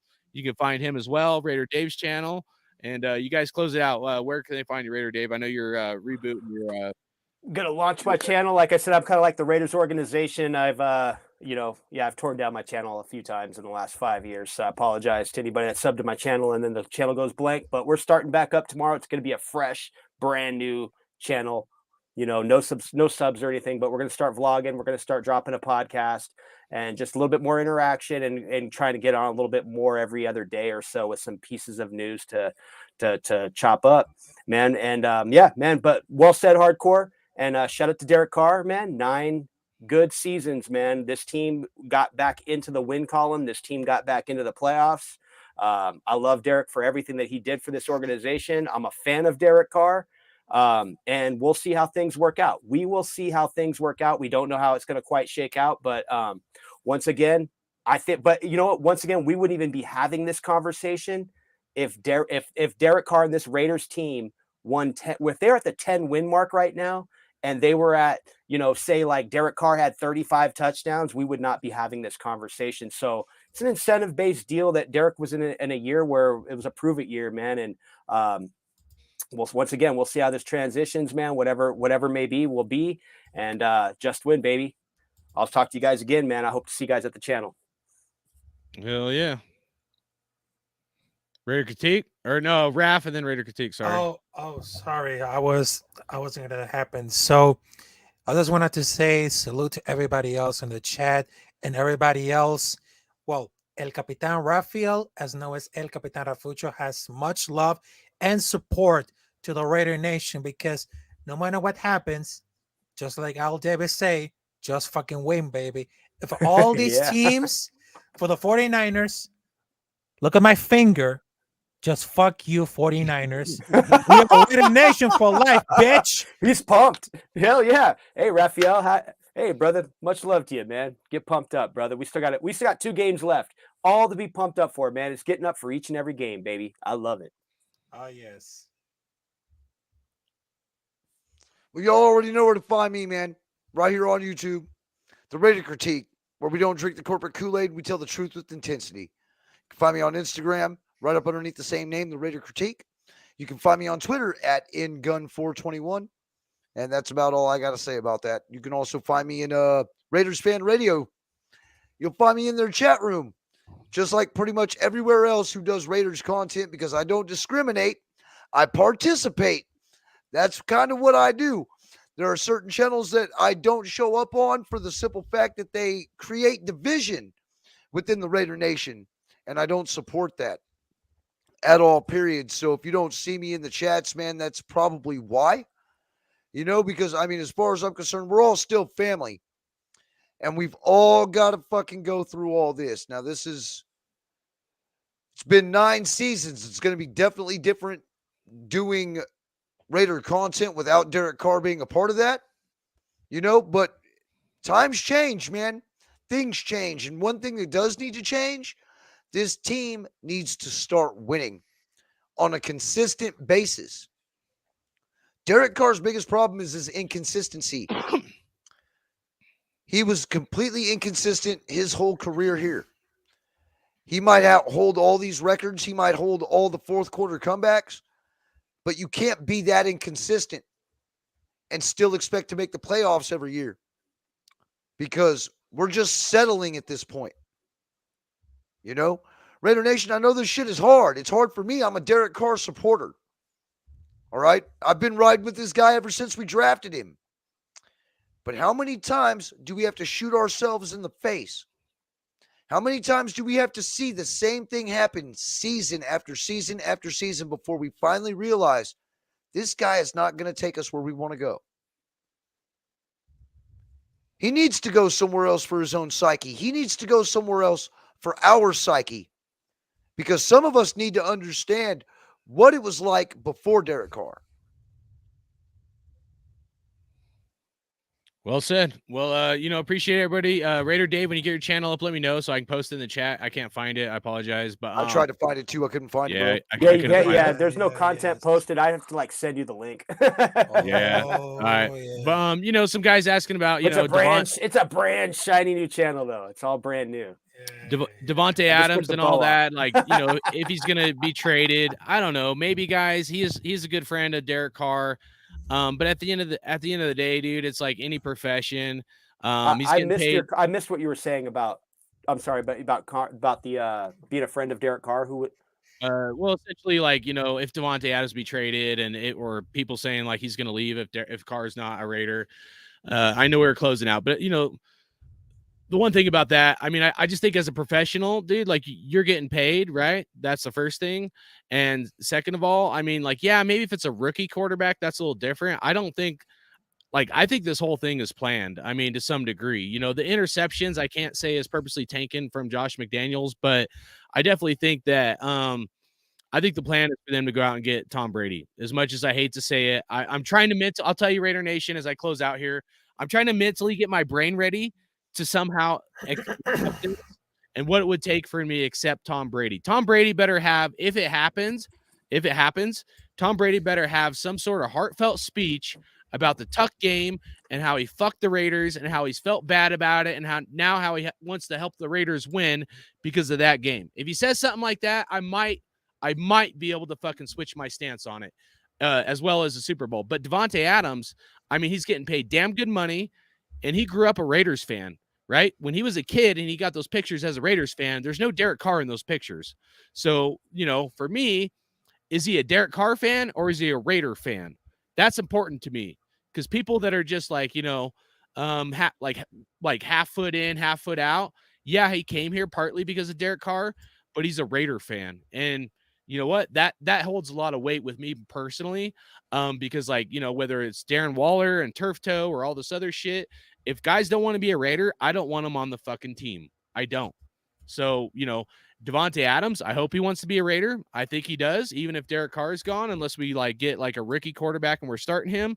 But if he wants to leave, hasta la vista. That means you don't want to bleed silver and black with us, man. He can help this team. We have a chance to be great with or without Derek Carr. If we keep Josh Jacobs, we have a strong run game. We don't need an elite quarterback, guys. We don't. We have enough talent on this team offensively. If they fix the offensive line, we can win a lot of fucking games and get the defense figured out, obviously. But that's all I'll say about the Devontae Adams thing. Can anybody clear up what Devontae Adams put on his IG? Because I didn't see that. I don't have a phone nearby or anything, but I'm just curious what that IG post is and what I'm just curious. Because I'm gonna go look it up at the end. There's two comments. I'm just wondering. Dinner's getting cold. You guys have a wonderful night. I'm fucking out of here, man. I'm really not looking forward to this game. I'm really not looking forward to this game. I'll look it up as well. I don't even think I have IG on my phone. My wife does. But I got it. I just haven't been on my IG for you guys know me, man. I'm just a flake on social media, man. I'm just a flake. But hey, I'm a diehard Raider fan, though. I promise you that. Absolutely. I'll find it. But hey, much love. As always, there's only one nation. That's there you Raider go. Nation. Woo! Let's get it, baby. Only one motherfucking nation. It is the Raider Nation for life. That's right, Raphael. Hell yeah. I forgot to mention it. Appreciate Raider Earn and Westside Media and Dirty Raider. You guys check them out as well. Appreciate them tuning in as well as Al's Ghost. And thank everybody in the chat. We'll keep it rolling and we'll see you guys next time. Right. Let's go Raiders. Catch you guys again, man. Late. Peace. Peace out. And had a good conversation with the quarterbacks this morning, and so we're going to go ahead and start Jarrett the last couple games of the season here.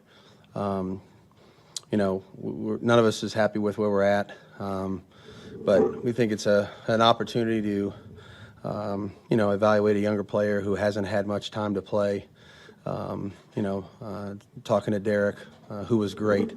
You know, he understands the scenario that we're in and the situation, and very supportive of the two young guys. Those three guys obviously have worked together hand in hand all year, and you know, he'll do anything he can to help them. So, you know, that's what we're going to do. You know, him being one of my really good friends, and you know, the reason why I came here in the first place. I mean, I wouldn't be here right now if he wasn't if he wasn't here. So I think everybody knows how I feel about him, but obviously I support my guy, and